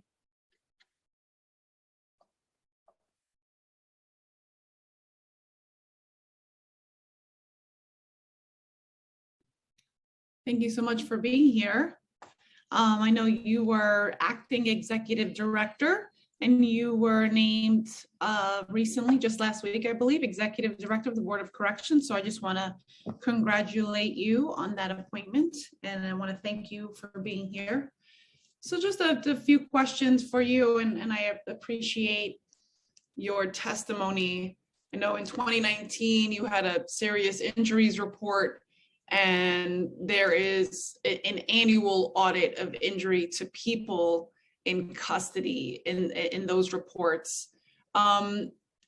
Your annual kind of audit for 2021, how have those reports been going? Do you feel just generally you have the information needed to publish those reports on time? Yes, our staff is still evaluating whether or not our recommendations from years prior have been implemented or not. We are getting the data, and we do plan on issuing a report soon. And I know you also have field reps who are the eyes and ears, of the board. Does the other members of the Board of Corrections get to visit Rikers with some frequency, or do they rely mostly on kind of the field reps and what they're seeing? Just for clarity, were you speaking about the board members or the board staff? Board members, board staff, just generally. Sure. The field staff are located out on Rikers Island, and they have unfortunately a moving around office, but an office out there, and they're able to go into the facilities every day and talk to people every day about what's happening, receive information on the ground from the warden in the morning and from other staff throughout the day, speak to health folks, and have that human to human relationship and contact. The staff who are not stationed out in the field do frequently, and we encourage them to frequently go out and visit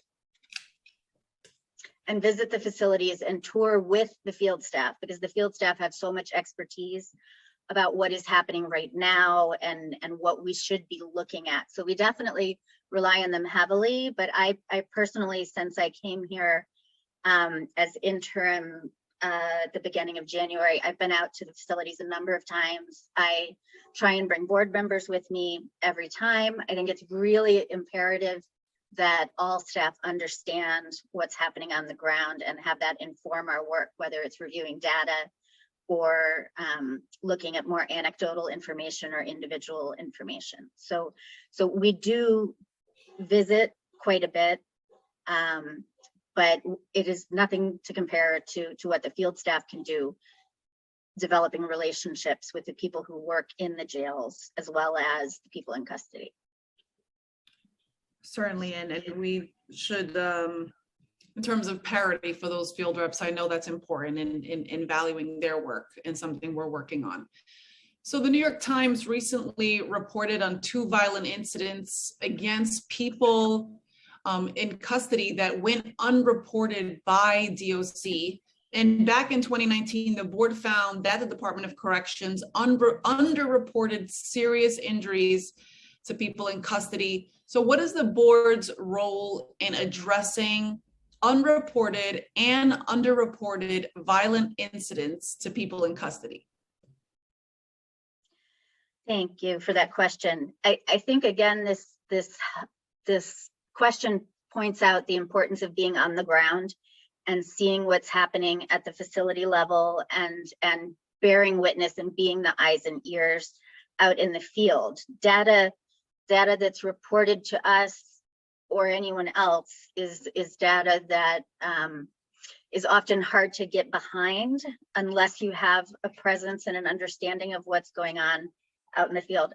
I do not believe that the unreported incidents that were discussed by the Times, and I think one of them by the Nunez Monitor, I don't believe that we saw any reports of them either. And so that's one reason why it's very important that we have transparency, that we have multiple avenues for obtaining information, and that we encourage the department in its efforts to make their data more meaningful and robust. Do you think the department has been successful at all in tracking and reporting serious injuries? Was there a time in the history of kind of I know you've been with the board, here and there. They're required to track and report serious injuries to people in custody based on age group and give that information to the board. And I know you said you have received the data. Would you say that the department has been tracking and reporting successfully? Again, just to reiterate what I said in answer to your last question, it's sort of an unknowable thing in some ways, but I do believe that part of the reason the board worked to promulgate regulations regarding reporting a few years ago was out of concern to make sure that the reporting was accurate and steady and that we were getting it. And my understanding is that the department has been providing those reports to us. And I know for those very serious cases of violence and in many cases death, you conduct your own investigations, and one of your concerns is having some sort of medical expert on retainer, some sort of medical expert that you can refer to. Has the department responded to your request for having more medical expertise available to you? Thank you for that question. I don't believe that we've addressed this question to the department because the idea was for us to have our own independent medical expertise on board. And that's something that we will be speaking with OMB about as I get into this job and gear up for a meeting with them. I do think that it's very important to have some in-house expertise at the Board of Correction from a medical perspective, given that our regulations covered access to mental health care, access to health care, and we have the responsibility to do reviews of deaths in custody. We're going to be engaging the Prison Death Review Board Committee again very soon to look at the most recent deaths that have happened in custody, and they would benefit greatly from having some in-house medical expertise. Additionally, down the road, not right away, since the board has been engaged in rulemaking for quite a bit of time on the RMAS rulemaking, but our medical access rules are from the early 90s and are due for an overview and an update. And at the point when we're ready to do that, and hopefully can update them to the point where CHS will no longer have to ask for amendments to some of the rules that are a bit outdated, when we're doing that, it would be incredibly useful to have medical expertise on board. And at the time, we do not have any. I think in the spirit of accountability, the Department of Corrections will hopefully join the council in advocating to OMB for that expertise for you. So thank you for bringing it up and how helpful it can be to doing your job. And with that, I do want to acknowledge we've been joined by Councilmember Powers. With that, I just want to thank you for your time, for being here and for stepping into this very important role, and for communicating with us so frequently. Looking forward to the partnership and trying to improve conditions in the jail system. So thank you for your work. Thank you for having us. I'm just going to see if any council members have any questions. I don't see any hands raised. But if you'd like to ask a question, please use the Zoom raise hand function now. I do have a response to Councilmember Boreali's question from earlier. Please. If he's still here, I can't really tell from my screen, but he had raised the issue of a Bloomberg era plan to build a new facility and some groundbreaking that had happened at the end of the Bloomberg administration. I was actually at the Board of Correction back then in 2012 and 13 when those plans were made and extended into the beginning of the de Blasio administration. So I could clarify that the reason the building did not go forward was because DOC had determined that a centralized intake at that point in time, they believed a centralized intake doesn't work. And it led to medical log jams that delayed the ability of people to get through intake and into housing. And they learned that through an experiment that had happened at the West facility when for some period of time, corrections had tried to do centralized intake out there and it did not go well. So it was at that point in time that the plan to have a new centralized intake building was scrapped. And that was, in my recollection, long before the de Blasio administration agreed to the closing of Riker's plan.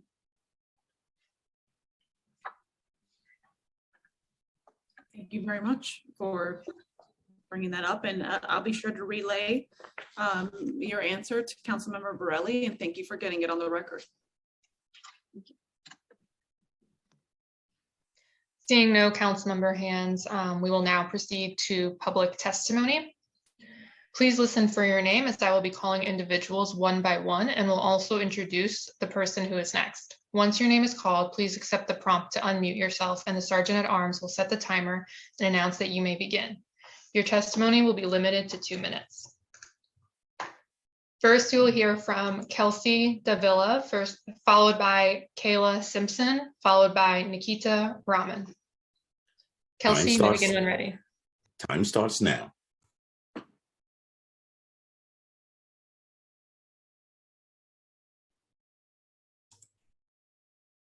Hello, my name is Kelsey Davila. I'm the Project Director of Jail Services at Brooklyn Defenders. Thank you, Chair Rivera, for today's hearing and the questions asked today. I do want to comment on a few things. First, DOC's process for identifying gang members is dangerous. Numerous people report being in gang-affiliated units where they are not affiliated or were affiliated but no longer, and they are now a target within that unit being regularly assaulted. The appeal process is difficult and it does not help people when they need it most. DOC is moving people quickly without notice or providing reason, which only raises tension and anxiety. Additionally, people ask for protective custody, but these requests are consistently ignored. On more than one occasion, we have requested housing transfers saying the person is at great risk. DOC ignores the request and the person, not surprisingly, is assaulted. There's no sense of urgency by this department. And DOC encourages the violence. We've heard the stories, the media has reported stories of fight clubs. And just this month, we've been notified on numerous occasions again where correction officers are bribing people in custody with fast food to assault other people in custody for retaliation. And this is not new. I think the culture of violence continues to permeate the department. And as council members, you have the authority to visit any DOC facility anytime you want, without notice and without reason. You must visit regularly, speak to formerly incarcerated people, advocates, defense offices about what to see and questions to ask. Most importantly, talk to people who are incarcerated and don't let DOC dictate. Last year, there were horrific stories of people sleeping head to foot on the floors of intake cells surrounded by feces, and it wasn't until the public outcry that Mayor de Blasio decided to tour Rikers. He didn't speak to a single incarcerated person, he toured empty units. What he didn't want to see was that DOC moved a number of people from those intake cells into the gym to give the impression that the issues in intake were under control. People spent 2 nights in the gym sleeping on the bleachers without even a blanket. De Blasio failed to question his department and failed every person in custody. Most importantly, those who died and the families they left behind. Use your authority as council members to see what DOC is doing and to speak to people in custody and question this department until you get answers. Thank you. Thank you. Next, we'll hear from Kayla Simpson, followed by Nikita Rahman, followed by Rachel Schneiderman. Time starts now. Hi, good afternoon. My name is Kayla Simpson. I'm a staff attorney at the Legal Aid Society's Prisoners' Rights Project. Chair Rivera, committee members, thank you for the opportunity to testify. The Nunez Monitor recently called the current state of DOC a crisis within a crisis in describing conditions within this failed agency. And RNDC then is a crisis within a crisis within a crisis. And I think everyone testifying today, everyone here today, agrees that when a person is sent to RNDC, they are in danger. The Monitor described how the staffing crisis has had a particularly negative impact on RNDC. An audit showed nearly half of the 1,000 officers assigned there as indefinite sick or some leave status, while the remaining half even further diminished as staff called out sick, were reassigned, or took a vacation. And the consequences have been catastrophic. Young adults in custody are a population with particular needs and challenges. The city puts them into a crumbling infrastructure where doors don't work. There are not adequate adults in the units because they're off post, not at work, and the building is falling apart. And despite DOC's assertion today of downward violence trends, the Monitor himself raised a concern about how much violence is going unreported, given the frequency of unmanned posts. Young adults miss meals, can't step foot outside or get to schools, doctors, or programming, and these are the predicate conditions of violence. You know, maintaining security and order in a jail facility in young adults has challenges, but it's not a mystery. We know this population. We know what causes violence, what disrupts it, what doesn't work. We know what's necessary for stability. Models like unit management, steady staffing that allows adults to build relationships with young adults, access to education and programming that is meaningful, violence interruption, a system of consequences for mid and low-level misconduct, incentives for good behavior that are actually delivered for people when they're promised. But time and again, the city has not invested in or implemented any of those basic correctional measures for adults in jail. Time and again, the city does not manage staff to effectuate the current plan or even basic safety. Time expired. I just want to say that the jails operate like a medical system that only has emergency rooms, and systems like that don't work. We refer you to our written testimony for more information and our recommendations. Thank you very much. Thank you. Next, we'll hear from Nikita Rahman, followed by Rachel Schneiderman, followed by Ariana Brill. Time starts now. My name is Nikita Rahman, and I'm a social work intern at the Bronx Defenders. The ongoing atrocities at Rikers Island show that the violence and torture Khalif Browder experienced only a few years ago have increased exponentially. We spoke to dozens of our incarcerated young adult clients in preparation for this hearing. The reports of the horrific conditions at Rikers Island, specifically RNDC, were deeply troubling. They could not recall the last time they got fresh air. Most reported that the only time they were taken outside is to be transported to and from court. They could not recall the last time they had been taken for recreation or to the Peace Center, a place many of them described as helpful for managing stress and boredom. They have missed the barista program, music composition and art classes, restorative justice circles, and education courses, which made them feel hopeful, engaged, and productive. Instead, they are locked in their cells for days at a time, only let out in a day room with nothing but a television and some playing cards. Young people often share that they were only fed one real meal a day, consisting of unhealthy and/or inedible food. Commissary is increasingly scarce. There are limited items on the list, and incarcerated people are frequently denied commissary or their food is confiscated as punishment. The barriers to medical and mental health care are particularly concerning for young adults. Slashing and stabbings have become normalized daily incidents. Young people are living in fear of being assaulted by other incarcerated people or by officers themselves. The emergency services unit, similar to a SWAT team, is deployed almost daily and uses chemical agents on young people with complete disregard for their well-being. We were made aware that since January 2022, young people have been forced to live in housing areas with people with different gang affiliations. Correctional officers hand-select a few people from each gang and lock down the housing unit for 24 hours, inciting violence. Our clients are left to their own devices, unable to get help from correctional officers who are Time absent from their expired. assigned posts or simply they blind eye. They find no safety in their cells, sometimes unable to sleep at night because many of their cell doors have broken locks and can easily be opened, an issue that has persisted for years. Through its disregard, the GOC sends a clear message to young people.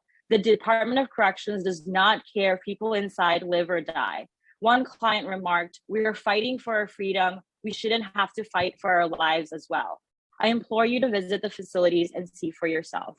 Thank you.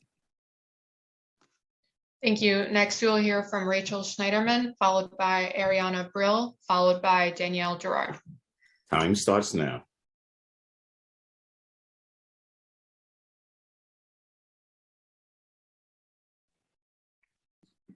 Good afternoon. My name is Rachel Schneiderman, and I'm a correction specialist at New York County Defender Services. I'm testifying today to shed light on the unchecked and senseless violence proliferating in the young adult facilities of Rikers Island. Addressing violence among young adults first requires a robust examination of violence against young adults. This month, the NYCDS Correction Specialist Unit interviewed our youth clients at RNDC. All of these interviews took place after the department's new anti-violence plan went into effect.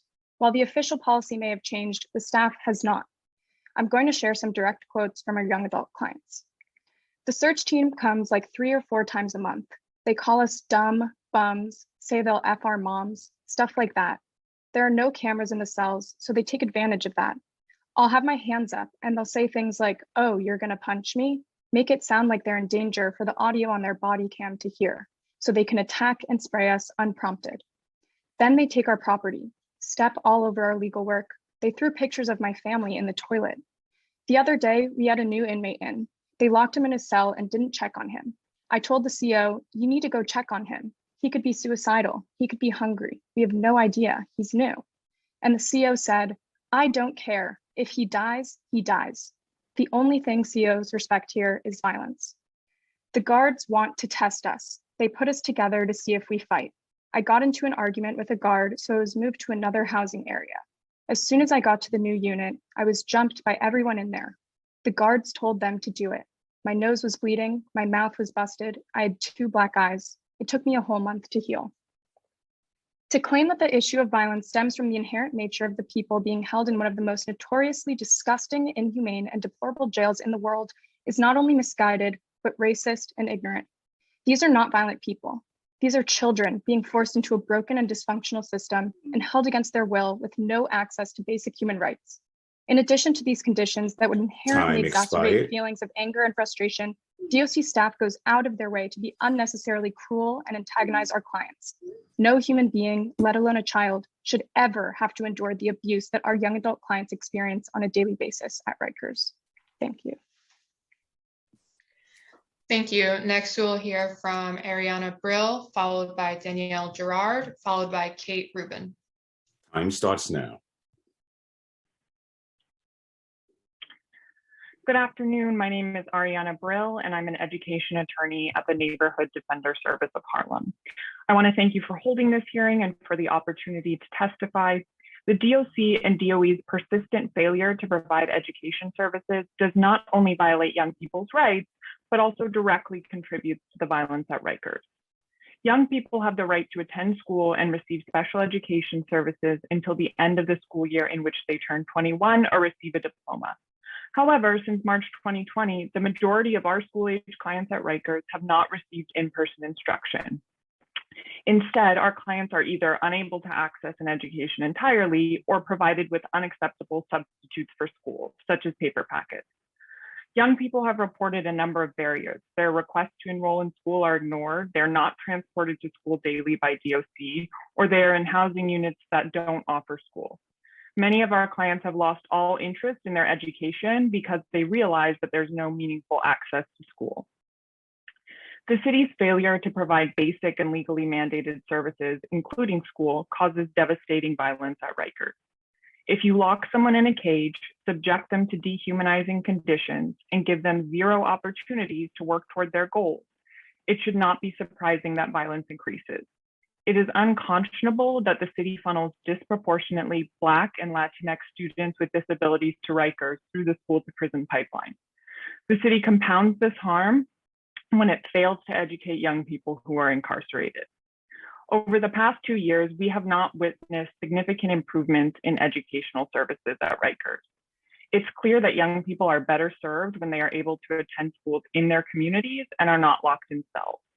However, if youth continue to be incarcerated, the city must be held accountable for providing education.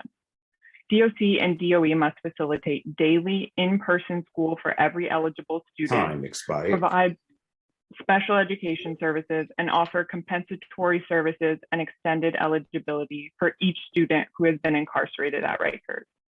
More detailed recommendations will be available in our written testimony. Thank you for your time today. Thank you. Next, we will hear from Danielle Gerard, followed by Kate Rubin, followed by Tasneem Yusuf Ali. Time starts now.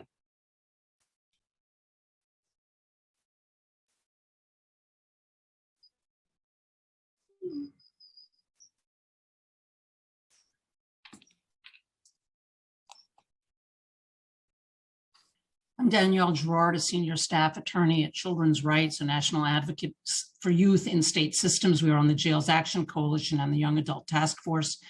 Death and violence continue apace on Rikers. Violence is 6 to 8 times higher than in other correction systems, and youth are disproportionately affected by the egregious conditions that show no improvement.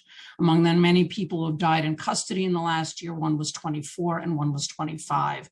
The Nunez Monitor Special Report notes that the soaring rates of use of force and violence are inextricably linked to the department's mismanagement of staffing and its significant security failures. The department is requesting a 7% raise, but if correction officers show up for work the way the rest of us do, overtime expenses would decrease drastically. The city spends over $500,000 per year to incarcerate someone on Rikers, while it costs approximately $40,000 a year to provide someone with affordable housing. There is no need to further pad this bloated budget. Reducing violence among young adults on Rikers means that every young adult deserves 14 hours out of cell time each and every day. Not a single YA should be shackled to a desk when out of cell. Every YA deserves programming, including outdoor recreation, education, and enough nutritious food so they're not hungry when they go to bed. Rikers must close as forecast, and not a moment too soon. Meaningful planning based on expert opinion from the field should already be underway to provide these children everything they need to get out and stay out. Reducing violence among YAs on Rikers involves keeping them off the island in the first place, instead of propping up a penal colony, the majority of whose residents suffer with mental illness, and nearly all of whom are people of color who haven't even been tried. We must significantly curtail the use of pretrial detention. New York should invest the money it wastes on Rikers in mental health care, substance abuse prevention and treatment, affordable housing, programming, and quality education. We call on you to find the political will to address the crisis for young adults on Rikers. Thank you. I refer you to my written testimony. Thank you. Chair Rivera, I believe you had questions for this panel. Yes, thank you so much. And thank you to all of you for what you do and for spending the time here when I know how precious your time is and how often you're spent in transit or with your clients and with so many New Yorkers who are in desperate need of defense. And some of you have shared, I guess, direct quotes from your clients and experiences and stories. And just what are the experiences of your clients who have reported violence committed against them by staff and other incarcerated people? If you can share, I mean, do they find it easy to file complaints? Do they experience any form of retaliation for filing complaints, and what are they?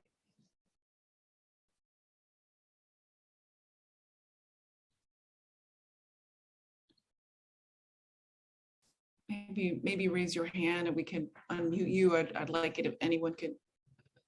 Kayla has her hand up. Thank you, and thank you for that question. I think the overwhelming, and others should please also speak, the overwhelming sentiment that I hear from a lot of the young adults I speak with who have, either they've been attacked or, they're failing to have access to some other basic service, is that they just lack confidence that if they report, that anything will happen, right? So, one of the particular needs and challenges I think of this population is that they're not always the best self-advocates. So sometimes, it can be a challenge even when interviewing them to get them to feel comfortable enough to say what they're thinking and feeling. And I think that speaks to a lot of the core issues, and we wrote about it in our written testimony, but a lot of the core issues that they lack relationships with adults that they feel like they can trust. And I think you see that underpinning a lot of the failures in whatever the plan of today is, that they don't trust that what they are promised will be delivered. They don't trust that when they communicate a safety need, people will listen and respond to them. So I think it's even beyond the formal complaint system, just within the informal culture within the units, there is a complete, they don't have food security, right? They don't know if they're going to miss meals. They don't know when they're going to go outside. And I think it's hard to ask them to continue to be vulnerable and honest about what will help in those situations.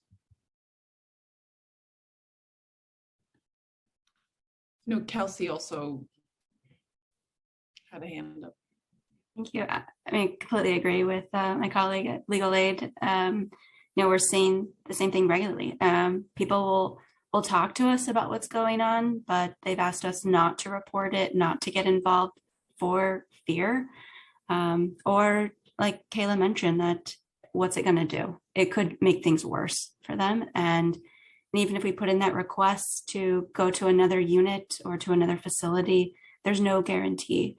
And what we're seeing on our end is that, for people who are interested and want to take that risk or trust us to go forward, we're not getting a response from DOC. So even, I think on mine, I'm not even confident in what we can do for them. And this is happening on a regular basis. I appreciate your honesty on that. Are they aware of their right to educational services? It sounds like they certainly experienced challenges obtaining programming.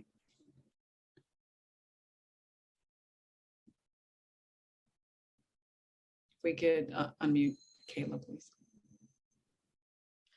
Yeah, I think, and thank you again for that question. Education is obviously tremendously important. I talked to one young man last week who said, it sounds like they're aware that there are some educational opportunities, but I think how real those opportunities are, because of times that they can't access it. He said, he's been in multiple housing units in the couple of months that he's been in, and his ability to get to school, he told me, depends 100% on who the staff is that day. And some staff will take him and some staff won't. And 2 of the housing units were terrible at this, and one of them was better, right? So he's not in a school dorm. We talked a little bit about whether he would like us to advocate. But again, it's just that same lack of confidence that if I advocate for him, if he advocates for himself, that anyone will listen. And, he expressed time and again how arbitrary it was about what services he gets access to, depending on, what officer is there, what captain is there, what ADW is on the tour. So I think, once again, we're talking about these basic things that they just, there is not a reinforcement of what is promised to them. And there is not accountability when things that they are promised don't get delivered to them. And I think they're human beings and they're kids. And so they respond to that by not trusting those interventions. And I think it's understandable.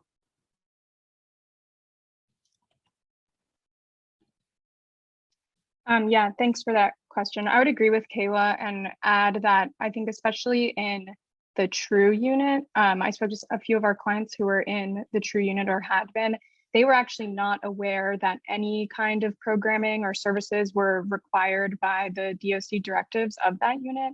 And when we spoke to them, it was the first time they had even heard of programming. And for most of our clients, it's really similar to solitary confinement. When you're in True, you don't go outside, there's no programming, and a lot of them barely got 2 meals a day.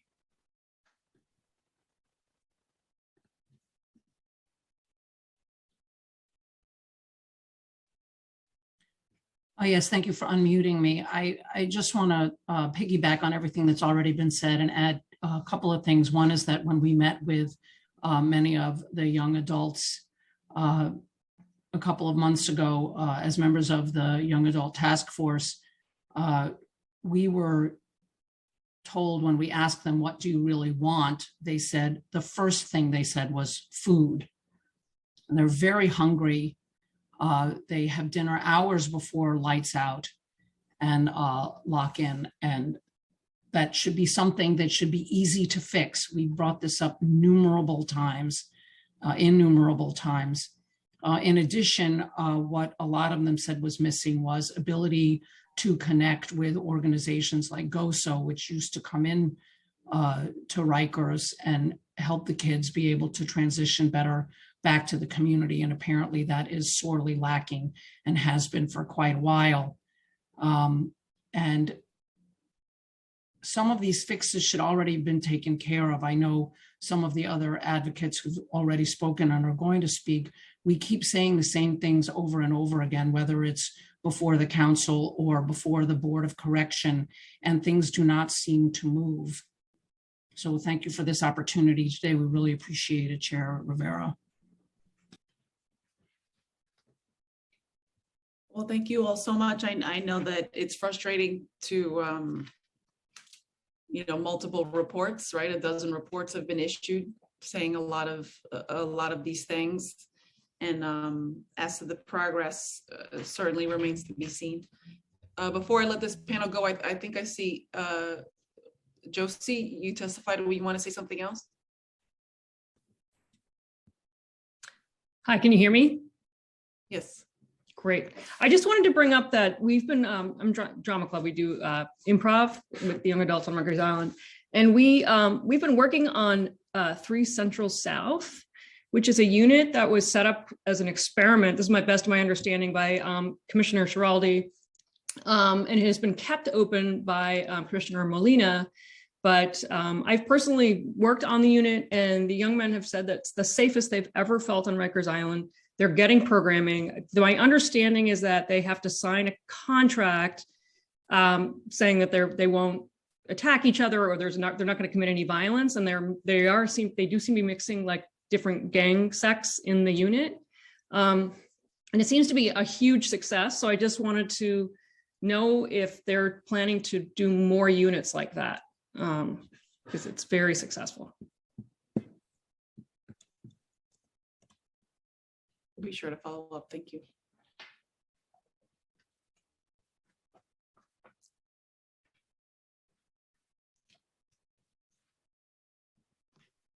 Thank you. We're going to turn to our next panel. First, we're going to hear from Kate Rubin, followed by Tasneem Yusufali, followed by Chaplain Dr. Victoria A. Phillips. Ms. B. Time starts now. Good afternoon. My name is Kate Rubin. I'm the Director of Policy at Youth Represent. We provide legal services to young people. We also do policy advocacy and youth leadership development. Thank you, Chair Rivera, committee members and staff for the chance to testify. The focus of this hearing is on young adults. I have to start by emphasizing that no one at Rikers is safe and it must be closed. In order to close Rikers, and because DOC cannot meet the basic obligation to keep people safe, we have to reduce the number of people, especially young people, in custody. I understand that goes beyond the purview of DOC, but it's something that council members can promote through your oversight of other agencies, your legislative power, your support for state legislation, and most importantly, through the budget process. We've all heard the stories and read the Nunez reports documenting extremely high rates of use of force that have become normalized at DOC and at RNDC to the point that, per the monitor, they have, quote, seemingly lost their power to instill a sense of urgency among those with the power to change. And I'll echo my colleagues from the prior panel saying the young people who've experienced mistreatment that we work with are both fearful of retaliation if they report it and have zero confidence that reporting would change anything. And that among the most common things we hear from young people at Rikers is that they're hungry. There are immediate steps DOC must take to address the current crisis, ensure adequate, steady staffing in the buildings, especially RNDC, and any other buildings where young people are held without increasing the DOC budget, implementing systems at every level to identify, document, and directly hold staff accountable for use of force. It's good to hear from the commissioner that he takes discipline seriously, but we need much more specific reporting about numbers of people suspended with and without pay, for how long, reasons, number of people terminated as distinct from resignation, and the reasons for that, and when command level discipline happens, what the outcomes are. Ensuring access to a broad range of programming for all young adults age 18 to 25, ensuring consistent, timely access to high quality health and mental health care. As my colleagues have said, RNDC, talk to young people who've been released, providers, defenders, and increasing the Board of Correction head count in proportion to DOC to promote accountability. Thank you. Thank you. Next, we will hear from Tasneem Yousufali, followed by Chaplain Dr. Victoria A. Phillips, followed by Giselle Castro. Time starts now. Good afternoon, Chair Rivera. My name is Tasneem Yousufali, and I serve as a Senior Mitigation Specialist at Youth Justice Network. I work closely with public defenders to advocate for young people detained on Rikers throughout their lengthy case processes. I thank the Committee on Criminal Justice for the opportunity to speak. Every day on Rikers, we feel the importance of in-person connection and relationship building with youth who have experienced over 2 years of isolation through appalling and inhumane conditions. As they are unable to give testimony here this morning, we would like to amplify their words and experiences. Beginning with a common theme in this hearing thus far, the city's failure to ensure access to recreation, programming, and education. 19-year-old RT said, "We don't get rec time, which is the only way for us to get fresh air. We haven't been outside in about 4 months. We're mixed intentionally with inmates that have problems with each other. This causes fights and chaos. It seems like no one has ever cared to start, let alone now." Last month, 18-year-old TW said, "We've been asking to be brought to school for months, but we haven't been taken. We've done all in our power to put ourselves in a position to get to school, but DOC will not take us. I really want to finish high school, but can't." One young man has repeatedly spoken to us about mistreatment by correction officers. He says, "They spray us while we are locked in the cell and you are just stuck there in the cell throwing up. They trashed my cell when I was in school. They did it just because they can. When I asked them why, their response was, oh, well, they really enjoy seeing us miserable. They purposely put you somewhere knowing that you're going to get hurt. The correction officers are more of a threat than the inmates." Another young person I work with, RM, told us he was cut a few weeks ago. His cut wasn't deemed deep enough to be taken to medical. He told me people on Rikers are getting cut left and right. His public defender is still not confident that this young person will be released, even with the violence ensuing. Young people are not safe at Rikers Island, and public safety isn't enhanced by subjecting teenagers to those conditions. We call on the city to accelerate decarceration efforts and to establish more programmatic health and mental budget. We witness young people trapped in cycles of violence and urge our leadership to have the capacity and will to see young people as survivors of ongoing violence at least as often as they punish them for perpetrating it. One young person said, "Just because I did something wrong and made a mistake, that doesn't make me an animal, yet that is how I'm being treated here." Thank you for the opportunity to address this committee. Thank you. Next, we will hear from Chaplain Dr. Victoria A. Phillips, followed by Giselle Castro, followed by Darren Mack. Time starts now. Peace and blessings, everyone. Can you hear me? Good morning, Chair and all other council members. I'm Dr. V from Visionary V, and also many of you know me from the Mental Health Project Urban Justice Center. I also am part of the Jails Action Coalition we formed in December 2011 because of the conditions going on in Rikers Island in the boat. And I'm part of many other coalitions. Many of you in council already know that. But one of the main things is I've been a part of the advisory board for the young adults for the past 6.5 years, and from last July have now sat as co-chair to the Young Adult Task Force. And so this issue is of great concern to me, Chair, and of many things I've sat before you in council before. It has to do with Rikers and the young adult population, or the women. And so I know I don't have much time, but there's so much to address around programming. There's not enough. And even when DOC says it, you have to go deeper with your questions. How many hours was actually, being serviced and things there. There's so much going on behind the walls, whether it's abuse. I've testified on the record to provoke thoughts, right? And so I've actually brought truth and hope that this council will respond with grit and grace. And so I really beg your leadership to form a weekly review to go to Rikers, to hold the Board of Corrections accountable. I've been told, and I have proof that I can give you, Chair, of BOC staff actually pushing back any grievances coming to the grievance departments, whether around grievances or medical, back to DOC instead of actually following through with them. That's a problem, and it puts your constituents' lives in jeopardy when they are not being followed up on, when they think they are reaching out to someone who will actually help them. 6 years ago, I actually testified and begged this committee to extend DOC's budget because officers were, again, doing 3 tours. People's lives were in jeopardy. This is nothing new. The lack of accountability with admin is what Time needs to expired. be stepped up. Chair, if you just give me a few more seconds, please. I just really, there's so much going on, but besides establishing a weekly visiting thing, this council needs to have constituents have access to speak to you directly. Many council members do not visit Rikers or the boat, and I've asked for many months, even last year before many people died on Rikers, for this council to establish. The same thing I've also asked at the Board of Corrections. People and the numbers that were given to people detained do not work. I've brought that up on the record to BOC, and they still to this day have not corrected it, with 3 people dying in 2022 and 16 people dying in DOC's custody in 2021. And there still is no direct way for an individual behind the wall to put their statement on the record to BOC or City Council in any way. You have to please change that. There's so much. When it comes to medical, I would beg you to please go and speak directly to the medical director at RNDC, not Patsy for CHS, to the medical director at RNDC and medical staff.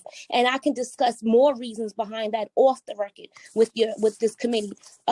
There's so much to be said when it comes to court, when it comes to cameras, officers. It's not just about them having the vocal on. They actually have to have that camera on. And I suggest that this council put some type of bill together, and I'm willing to assist if there is any way that officers can be mandated protocol to have their cameras on, especially when they're saying someone denied access to a medical visit, someone doesn't want to go to a visit, someone doesn't want to go to court. So many times they lie, they falsify the paperwork, and there's no proof other than their word. And so often the federal monitor's reports have backed us advocates and people who have worked on the island or come from the island, which say officers do that exact thing. So please, now is the time to get these things that allow people's lives to still be placed in danger under wraps. And this is something you can control. And I know I'm talking too much. There's so much I want to say to you. I want to put it on the record, info@visionaryv.com, because so many times I put my life on the line to tell the truth, and City Council has failed to follow up with me yourselves. So I know this is you're new at this chair, and I want to talk to you about the drugs going on. There's so much that I want to talk to you about that I know directly with DOC and BOC. And I need help, and I'm begging, because DOC staff officers are still being left on tours to have to use the bathroom at the mercy of the incarcerated, not to attack them. And I begged everybody that I would tell the truth on the record about everything. Please set another time aside for us to talk and for you to follow through and have your peers actually follow through. I believe in you, I believe in you, Chair Rivera. I believe in your work. And now that you're chairing this committee, you have to make things happen. I'm sorry. Oh, that's okay, Ms. V. Thank you. Thank you. It's always good to see you. Thank you for everything. Thank you. Next, you will hear from Giselle Castro, followed by Darren Mack, followed by Jared Trujillo. Time starts now. Good afternoon, Chair Rivera, and good afternoon, everyone here. This afternoon, we're talking about reducing violence in adult jails, which is very important topic, but unfortunately one that we year over year have been addressing. Specifically now, during COVID, I think that we're all are highlighting that we need humane systems and structure, but more specifically, the bigger question is how do we get as many people out of these conditions? I want to talk a little bit about the adult framework in which we work here at Exalt. Very quickly, I work with young people who are ages 15 through 19, who are court involved and have been in adult facilities. And we conduct a series of assessments when they come into our organization. And some of the information that they share with us is their experiences that they have faced. And it is important that we not only create, conditions for them to not be harmed, but more specifically when they return to their homes, that they are thriving.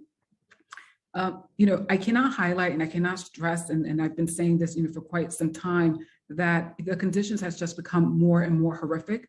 I think that we're speaking about violence. We're speaking about so many deeply, issues and challenges that, in my opinion, are rooted in not just poverty, but more specifically in unresolved, challenges. When it comes to young adults, someone just quoted and stated that, many of our young people are facing so much challenges at this moment in time. And to the chair, to the committee, I'm just going to, emphasize and stress, the same thing, which is we have to create humane conditions. We know that people who are incarcerated are returning home. And when people return home with more significant harm done to them, it's going to take us a very long time to recover from this situation. And I want to thank everyone who spoke and gave testimony. Time expired. I was going to close out. I will not share so much because I will have a written testimony, but we have to do something about reducing violence and keeping our youth community safe and thriving. Thank you so much. Thank you. Next, we will hear from Darren Mack, followed by Jared Trujillo, followed by Edwin Santana. Time starts now. Hello. Good afternoon. Thank you, Chair Rivera and members of the Criminal Justice Committee. My name is Darren Mack. I'm a co-director at Freedom Agenda, which is an organization dedicated to organizing directly impacted people and communities to achieve decarceration and system transformation. And I'm also a member of the Commission of Reinvestment in the Closure of Rikers Island, established by Local Law 193. So this commission is charged with ensuring significant reinvestment recommendations are made in communities disparately and historically impacted by mass incarceration. The commission's youth subcommittee, which I'm a co-chair of, have some youth and young adult focused recommendations. For instance, one recommendation is that re-entry for our young people begin on day one of incarceration. And this will take significant investments. As we know, New York City Department of Correction has the highest DOC budget in the country. The proposed fiscal year 2023 DOC budget is $2.6 billion. And, we spend the most money on DOC and gets the worst results. So I urge City Council to deflate DOC's bloated budget. We want the programs and services that the people held in pretrial detention rely on to continue to be funded to meet their basic needs. However, we want to be strategic and right size the DOC system in key areas, and simultaneously be strategic in reinvestments in youth programs and services in and outside the jail system. I was detained on Rikers Island at the age of 17 for 19 months when the population was over 20,000 people detained there. And I will tell you, more programs, more programs, more programs, more services, more services, more services is critical to addressing the violence, especially credible messengers, especially. I was going into Rikers Island once a week in 2018. Time expired. And as soon as I shared my experience with these young adults, they listened and they opened up. And I will submit my written testimony, and I hope that the City Council take these commission recommendations seriously. Thank you.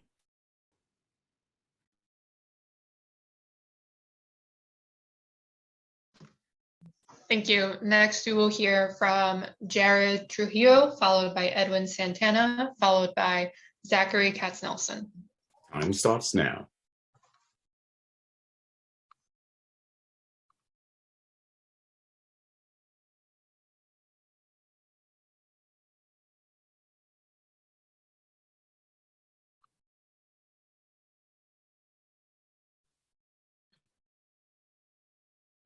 While we're waiting on that, I don't know if there's a technical issue. Is Darren, is Mr. Mack still on? I just wanted to ask, when will the commission publish their first report? Yes. So the report was published early last month. It's on the Department of Social Services website, and yeah, and I could just email a link to it if some way somehow. But it's definitely been published on the Department of Social Services website. Okay. All right. I appreciate you very much for all your work and in full agreement about programming and reentry starting since day one. So I just wanted to thank you for that and for pointing out where individuals in the public could find the report. Thanks. So I'm going to go to Trujillo whenever you're ready. And thank you. Good morning.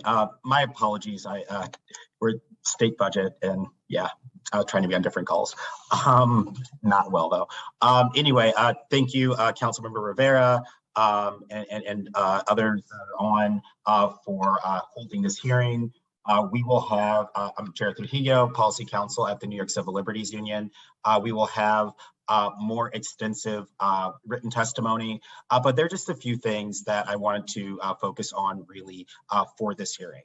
The first is that I just want to note that really the crisis that we're seeing for youth in carceral facilities right now is a policy choice that we could make better.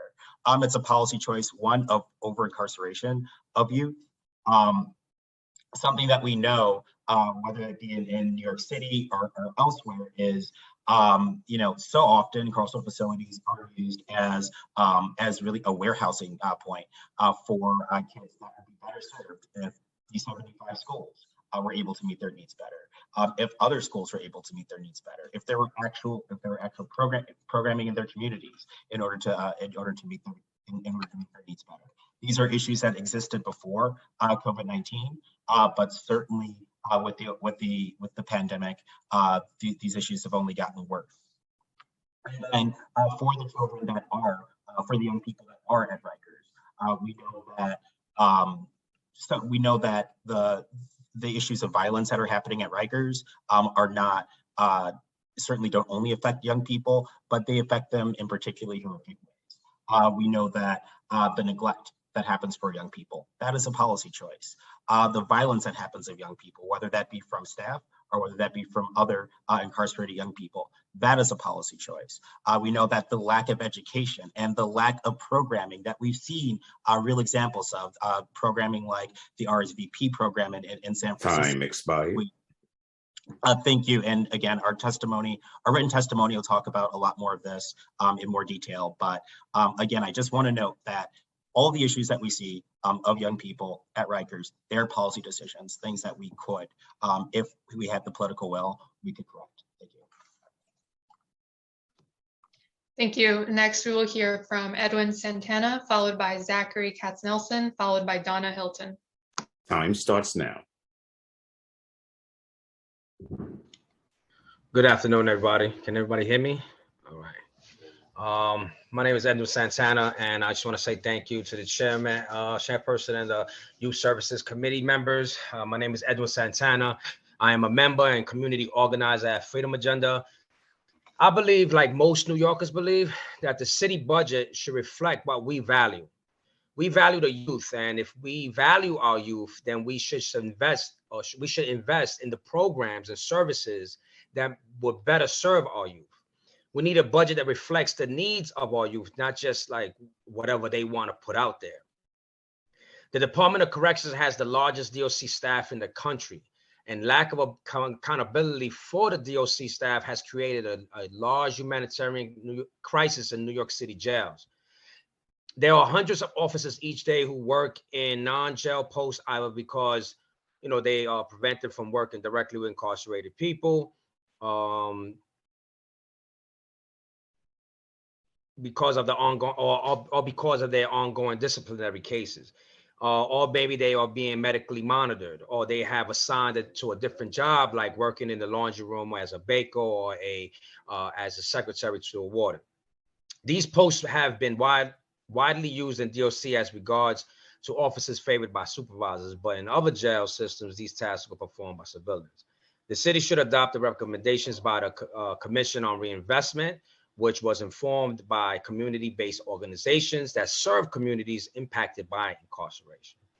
Please take these recommendations seriously. City Council must right-size DOC and redistribute all those resources to our youth, because those are the ones who need it, and it would help stop the stream of youth into the criminal legal system. So thank you very much, and I appreciate your time. Thank you. Next, we will hear from Zachary Katz-Nelson, followed by Donna Hilton, followed by Kristen Edwards. Time starts now. Hi, good afternoon. Thanks so much for having me. I'm Zachary Katz-Nelson, Executive Director of the Littman Commission. Thanks for holding this hearing. I just want to touch on two key points. And I'm very glad to hear the Commissioner was talking earlier about credible messengers, for instance, and that staff is getting specialized training. That's all well and good, but we've had programs like this in the past at Rikers, and they tend to get devoured by the dysfunction that exists there.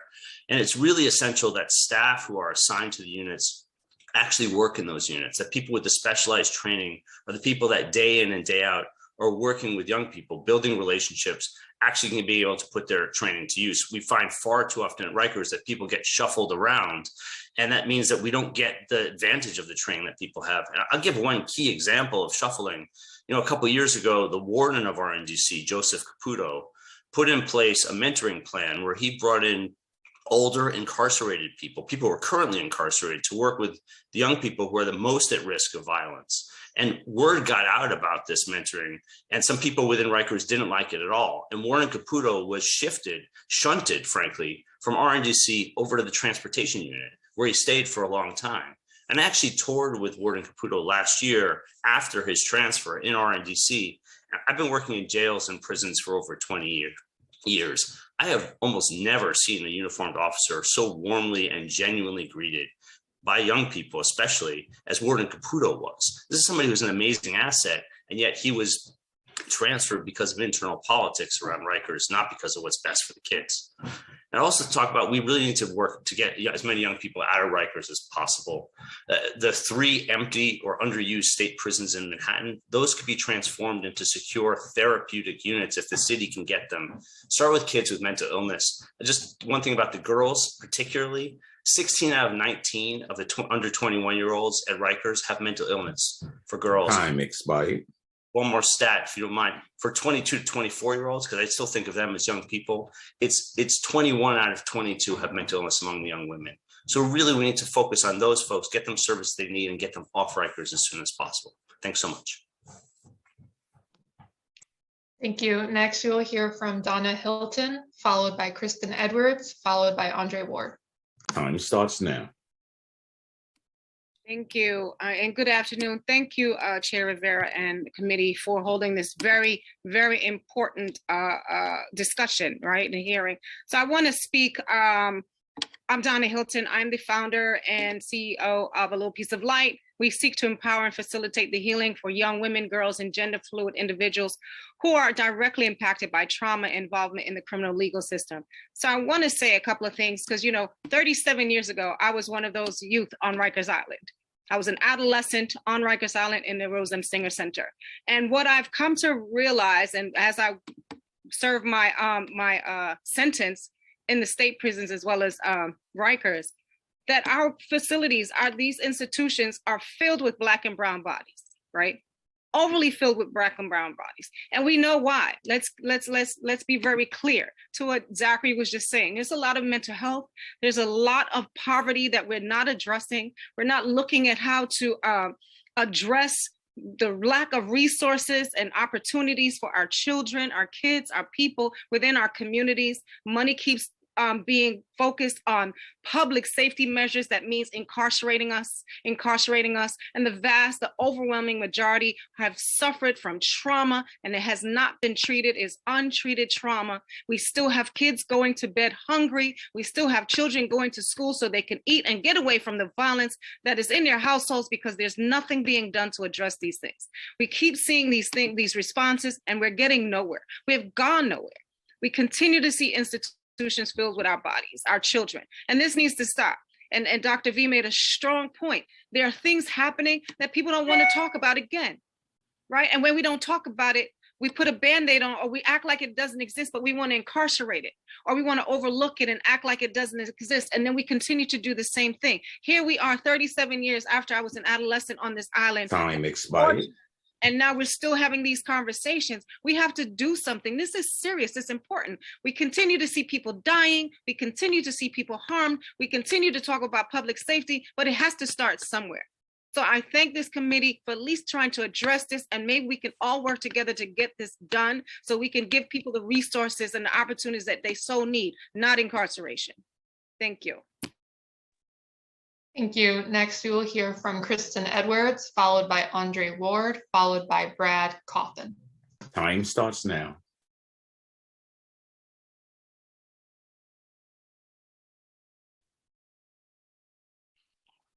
Hi, sorry, can you hear me? Hello? Yes, we Can hear you. Oh, okay, sorry about that. Good afternoon. My name is Kristen Edwards, and I'm the Vice President of Justice Initiatives at Housing Plus. Thank you, Chair Rivera and members of the Criminal Justice Committee for the opportunity to present testimony today. The main reason I'm here today is to draw attention to the need to reduce the use of pretrial detention and focus on the need to invest in the communities most impacted by mass incarceration in New York City. Housing Plus is the lead organization in a successful collaborative called SHIRO, formerly known as the Women's Community Justice Project. We're funded by MOCJ and provide supportive transitional housing as an alternative to pretrial detention for people who have unstable housing. Close to 15% of those we served in the last 2 years entered our program as a young adult. During that time, not a single person enrolled in our program was rearrested. All participants obtained at least one or more necessary benefits or services, and more than half improved family connections, including with their children. The majority of the people we support are survivors of violence and trauma. Their time on Rikers not only replicates the abuse and violence they survived, it exacerbates their trauma. Our jails are not the place for our young adults. It's not the place to engage young people in the support and care that they need to heal. But we've seen that SHIRO and many other community organizations can be that place. While addressing the current violence and poor conditions on Rikers is vitally important, I'd like to take this time to highlight a few urgent needs I hope as City Council members you can help push forward in order to free up the resources young adults and everyone on Rikers needs. Significantly reduce the $500,000 per person per year spent on Rikers and prioritize real investment in alternative and preventive efforts we know work, like housing, education, healthcare, jobs in the communities most impacted. Pass the Fair Chance for Housing Act to help people with conviction records access stable housing, which makes us all safer. Significantly increase funding for permanent supportive housing options and push HRA now to create more equitable access to those who are justice impacted, including our young adults. Thank you again to the committee for calling attention to the troubling conditions on Rikers and for the opportunity to testify. Thank you. Next, we will hear from Andre Ward, followed by Brad Coffin, followed by DeRay McKesson. Time starts now. Good afternoon, Madam Chair and all of the committee members on criminal justice. My name is Andre Ward. I'm the Associate Vice President of the David Rothenberg Center for Public Policy at the Fortune Society, also a member of the Fair Chance for Housing Coalition. And, you know, I'm someone who spent 3.5 years on Rikers Island from 1998 to 1992 as both an adolescent and an adult. And during that period, you know, I experienced and witnessed countless episodes of abuse and neglect, including frequent medical and mental health neglect and the inadequacy of programming which properly prepares those detained for community reentry. And now I sit here 30 years later, and the conditions for young adults on Rikers are even worse, as the practice of leaving posts unstaffed has spread like an unchecked disease. The topic of this hearing is reducing violence among young adults in city jails. But we must first start with the adults who are responsible for their custody, safety, and well-being, because it is the behavior of the adults in charge that set the stage for this ongoing crisis. DLC is leaving posts unstaffed, as many mentioned, setting the stage for dysfunction, disorder, and danger to the people who work there and the people held in custody there. Madam Chair Rivera, thank you for asking the commissioner to provide you with information about staffing at last week's budget hearing. We urge City Council and we urge the Board of Correction to continue to demand accountability because lives are at stake. We have to remember their lives are at stake and we have to do something about it. And there are 4 things I obviously want to touch on, but they're written in my testimony that you'll have submitted. The first thing is about the Nunez Reports Monitor that many of my colleagues have mentioned earlier on this call, about the staffs being unassigned there and the staffs not being on post. The other one is about Time expired. describing multiple sickening incidences of violence in RNDC for the single month of January in 2022. The other one is about the continuing the unacceptable practice of commingling young adults with adults. And so what we're encouraging and really strongly appealing to you, Madam Chair Rivera and others, is to continue to demand answers from the adults in charge to protect the adults who do show up for the work and the young people who are under their watch. Thank you for holding this hearing. Thank you. Next, we will hear from Brad Coffin, followed by DeRay McKesson, followed by Martin Mason. Time starts now. Hi, I'm Susan Gottesfeld. I'm the Chief Program Officer at the Osborne Association, and I'm testifying on behalf of Brad Coffin, who is our Program Director for Jail-Based Services. We provide a wide range of therapeutic and educational services on Rikers, and including visiting support, discharge planning, and reentry support to people leaving custody. Osborne is the longest running service provider in New York City jails, dating back to our Fresh Start culinary training program more than 35 years ago. So we've been around, we've seen a lot, we've done a lot, and what we're seeing now is a repeat of what we've seen in the past, but perhaps worse. From 2012 to 2015, Osborne was the lead provider on the ABLE program, which was the first large-scale program in Rikers. We served 86% of all youth aged 16 to 18 in DOC custody during those years. When ABLE began, the daily census of youth was nearly 1,000 on average, and violence was rampant, especially in the RNDC facility where the youth were held. ABLE was effective at reducing violence levels in the jail to the lowest that they had been in the previous 5-year period, as was acknowledged by the department itself. And here we are again, having tossed out something that worked and reinventing the wheel to address the same and worsening problem. The reduction in violence we experienced was achieved not through overzealous security, use of force, or through curricula alone.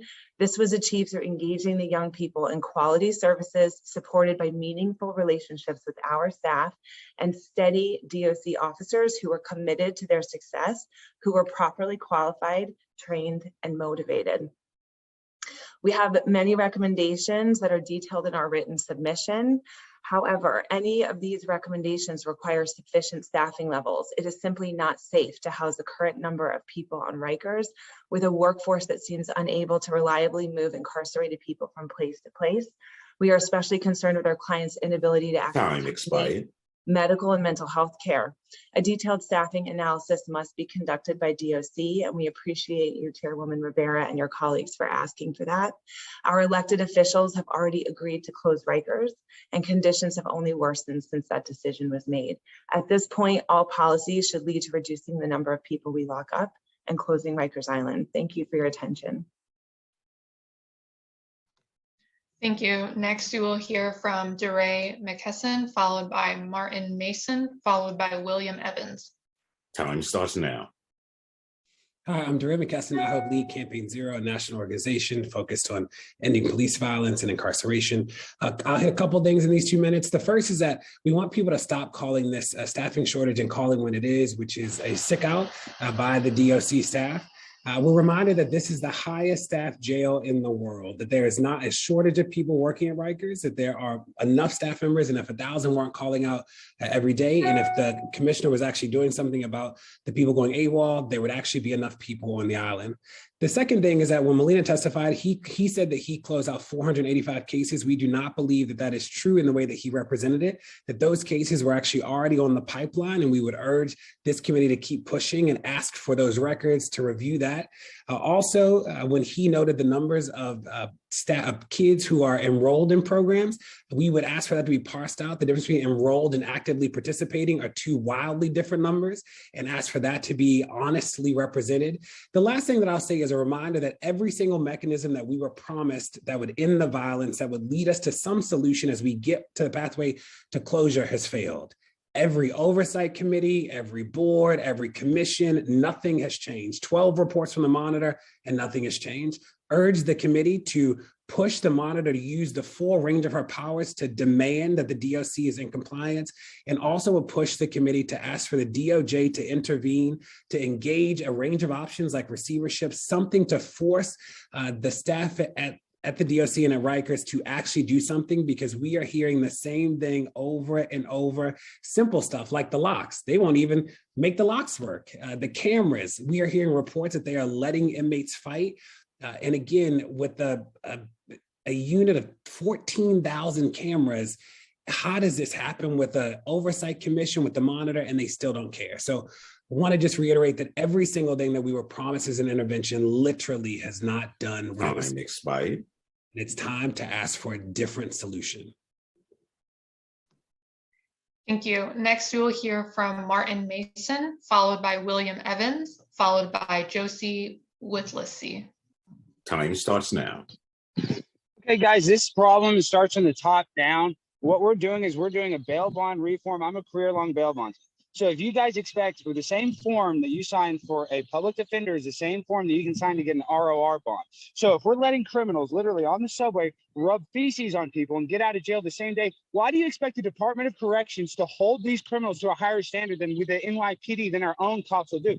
So this is a systemic problem. You guys can't see the forest because the tree is right in front of your face. It's a top-down issue. If you guys actually had bail bonds, then the police department wouldn't be overwhelmed. So these criminals would actually have to go to court and face justice. So if you expect a Department of Corrections person sitting at Rikers with the sickest criminals as possible, because most criminals this day and age will get out. And guess what? We can't find them because they'll go to another state. But you guys are worried about why children are getting assaulted. It's because the people who are assaulting them know that there is no punishment, because we have a broken system that is letting people out of jail under the guise of virtue signaling, under the guise of social justice. There's nothing justice about what is happening in New York. There's nothing justifiable about the anti-Asian crimes. But you guys sit here and you guys are going to sit here, oh, it's the Department of Corrections' fault. Why this happened? Why do you think they're overwhelmed? Because people know that they can go to New York City and commit massive crimes, multiple felonies, and not go to jail. So what do you think is going to happen when a guy actually does go to court and actually gets inside of Rikers? He's going to be the most disgusting criminal possible. So I saw a few people that are ex-criminals on this thing talking about social justice. Well, listen, I deal with criminals every single day, and it's like swimming in a toilet bowl. It's not a pleasurable thing. And you guys are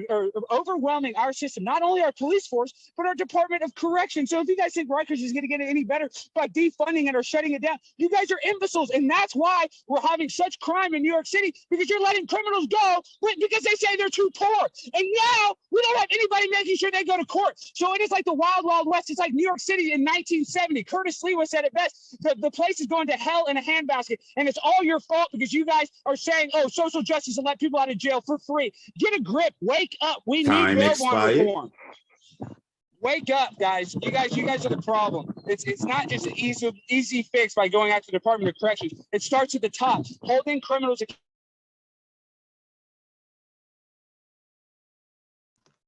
Thank you. Next, we will hear from William Evans, followed by Josie Whittlesey. Time starts now.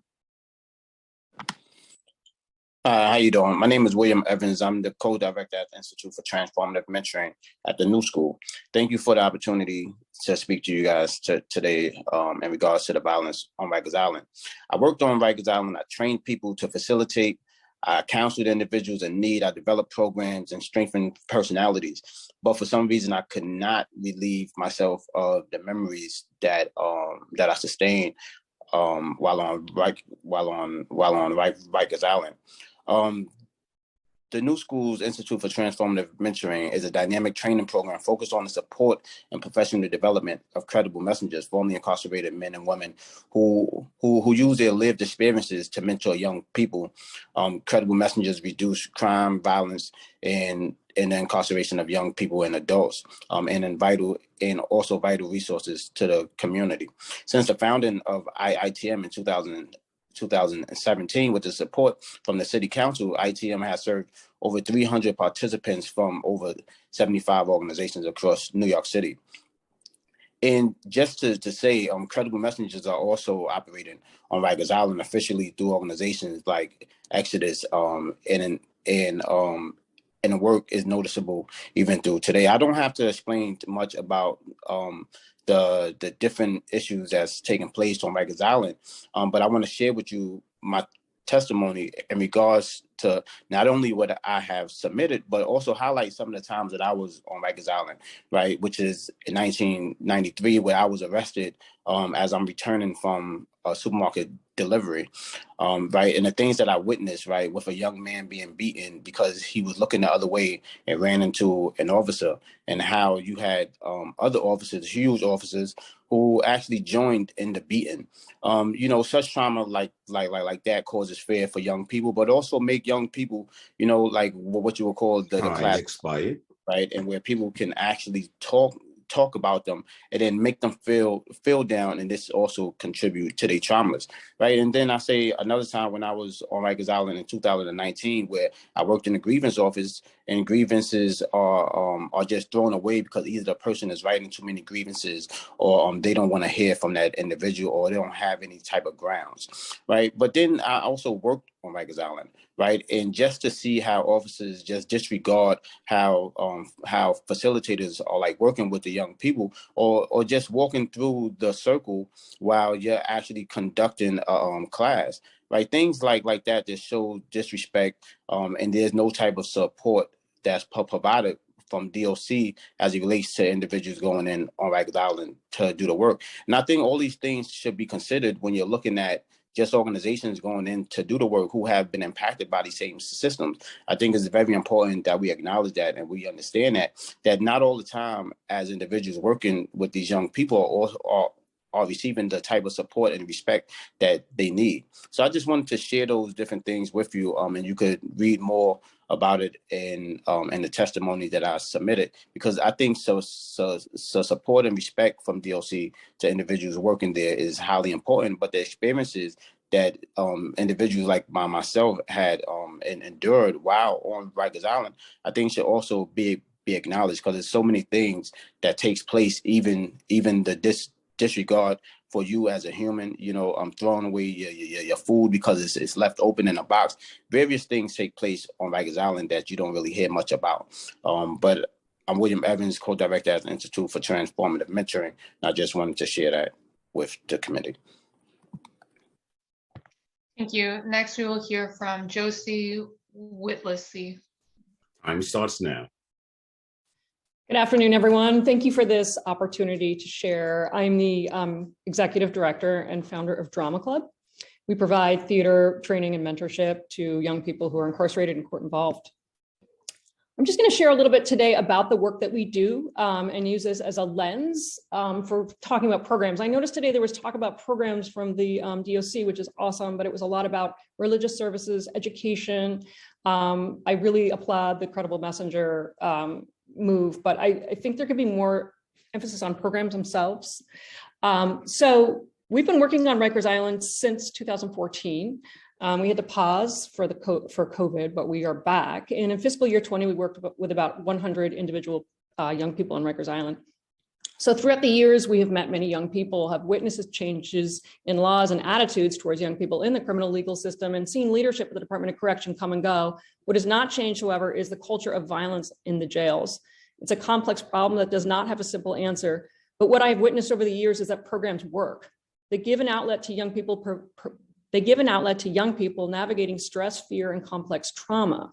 They can have positive learning outcomes, provide a safe space to experience vulnerability, and sometimes result in employment opportunities for young people when they return to their communities. And despite the many occurrences of violence that occur on Rikers Island, we have never experienced a violent incident in any one of our classes in 8 years.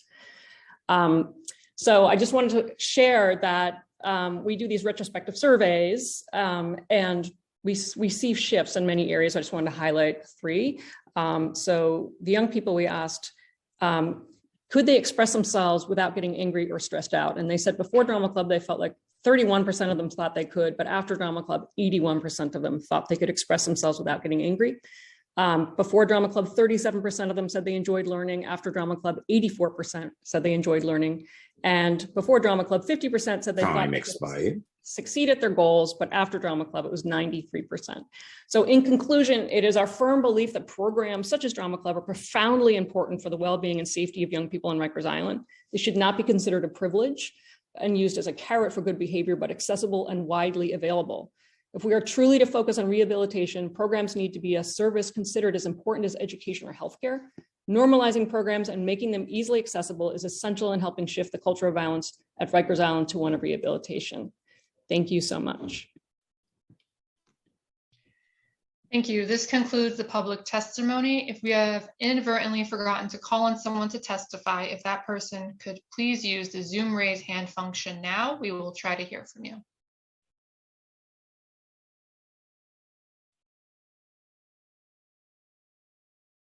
Okay, I'm not seeing any hands, so I will turn it over to Chair Rivera to close the hearing.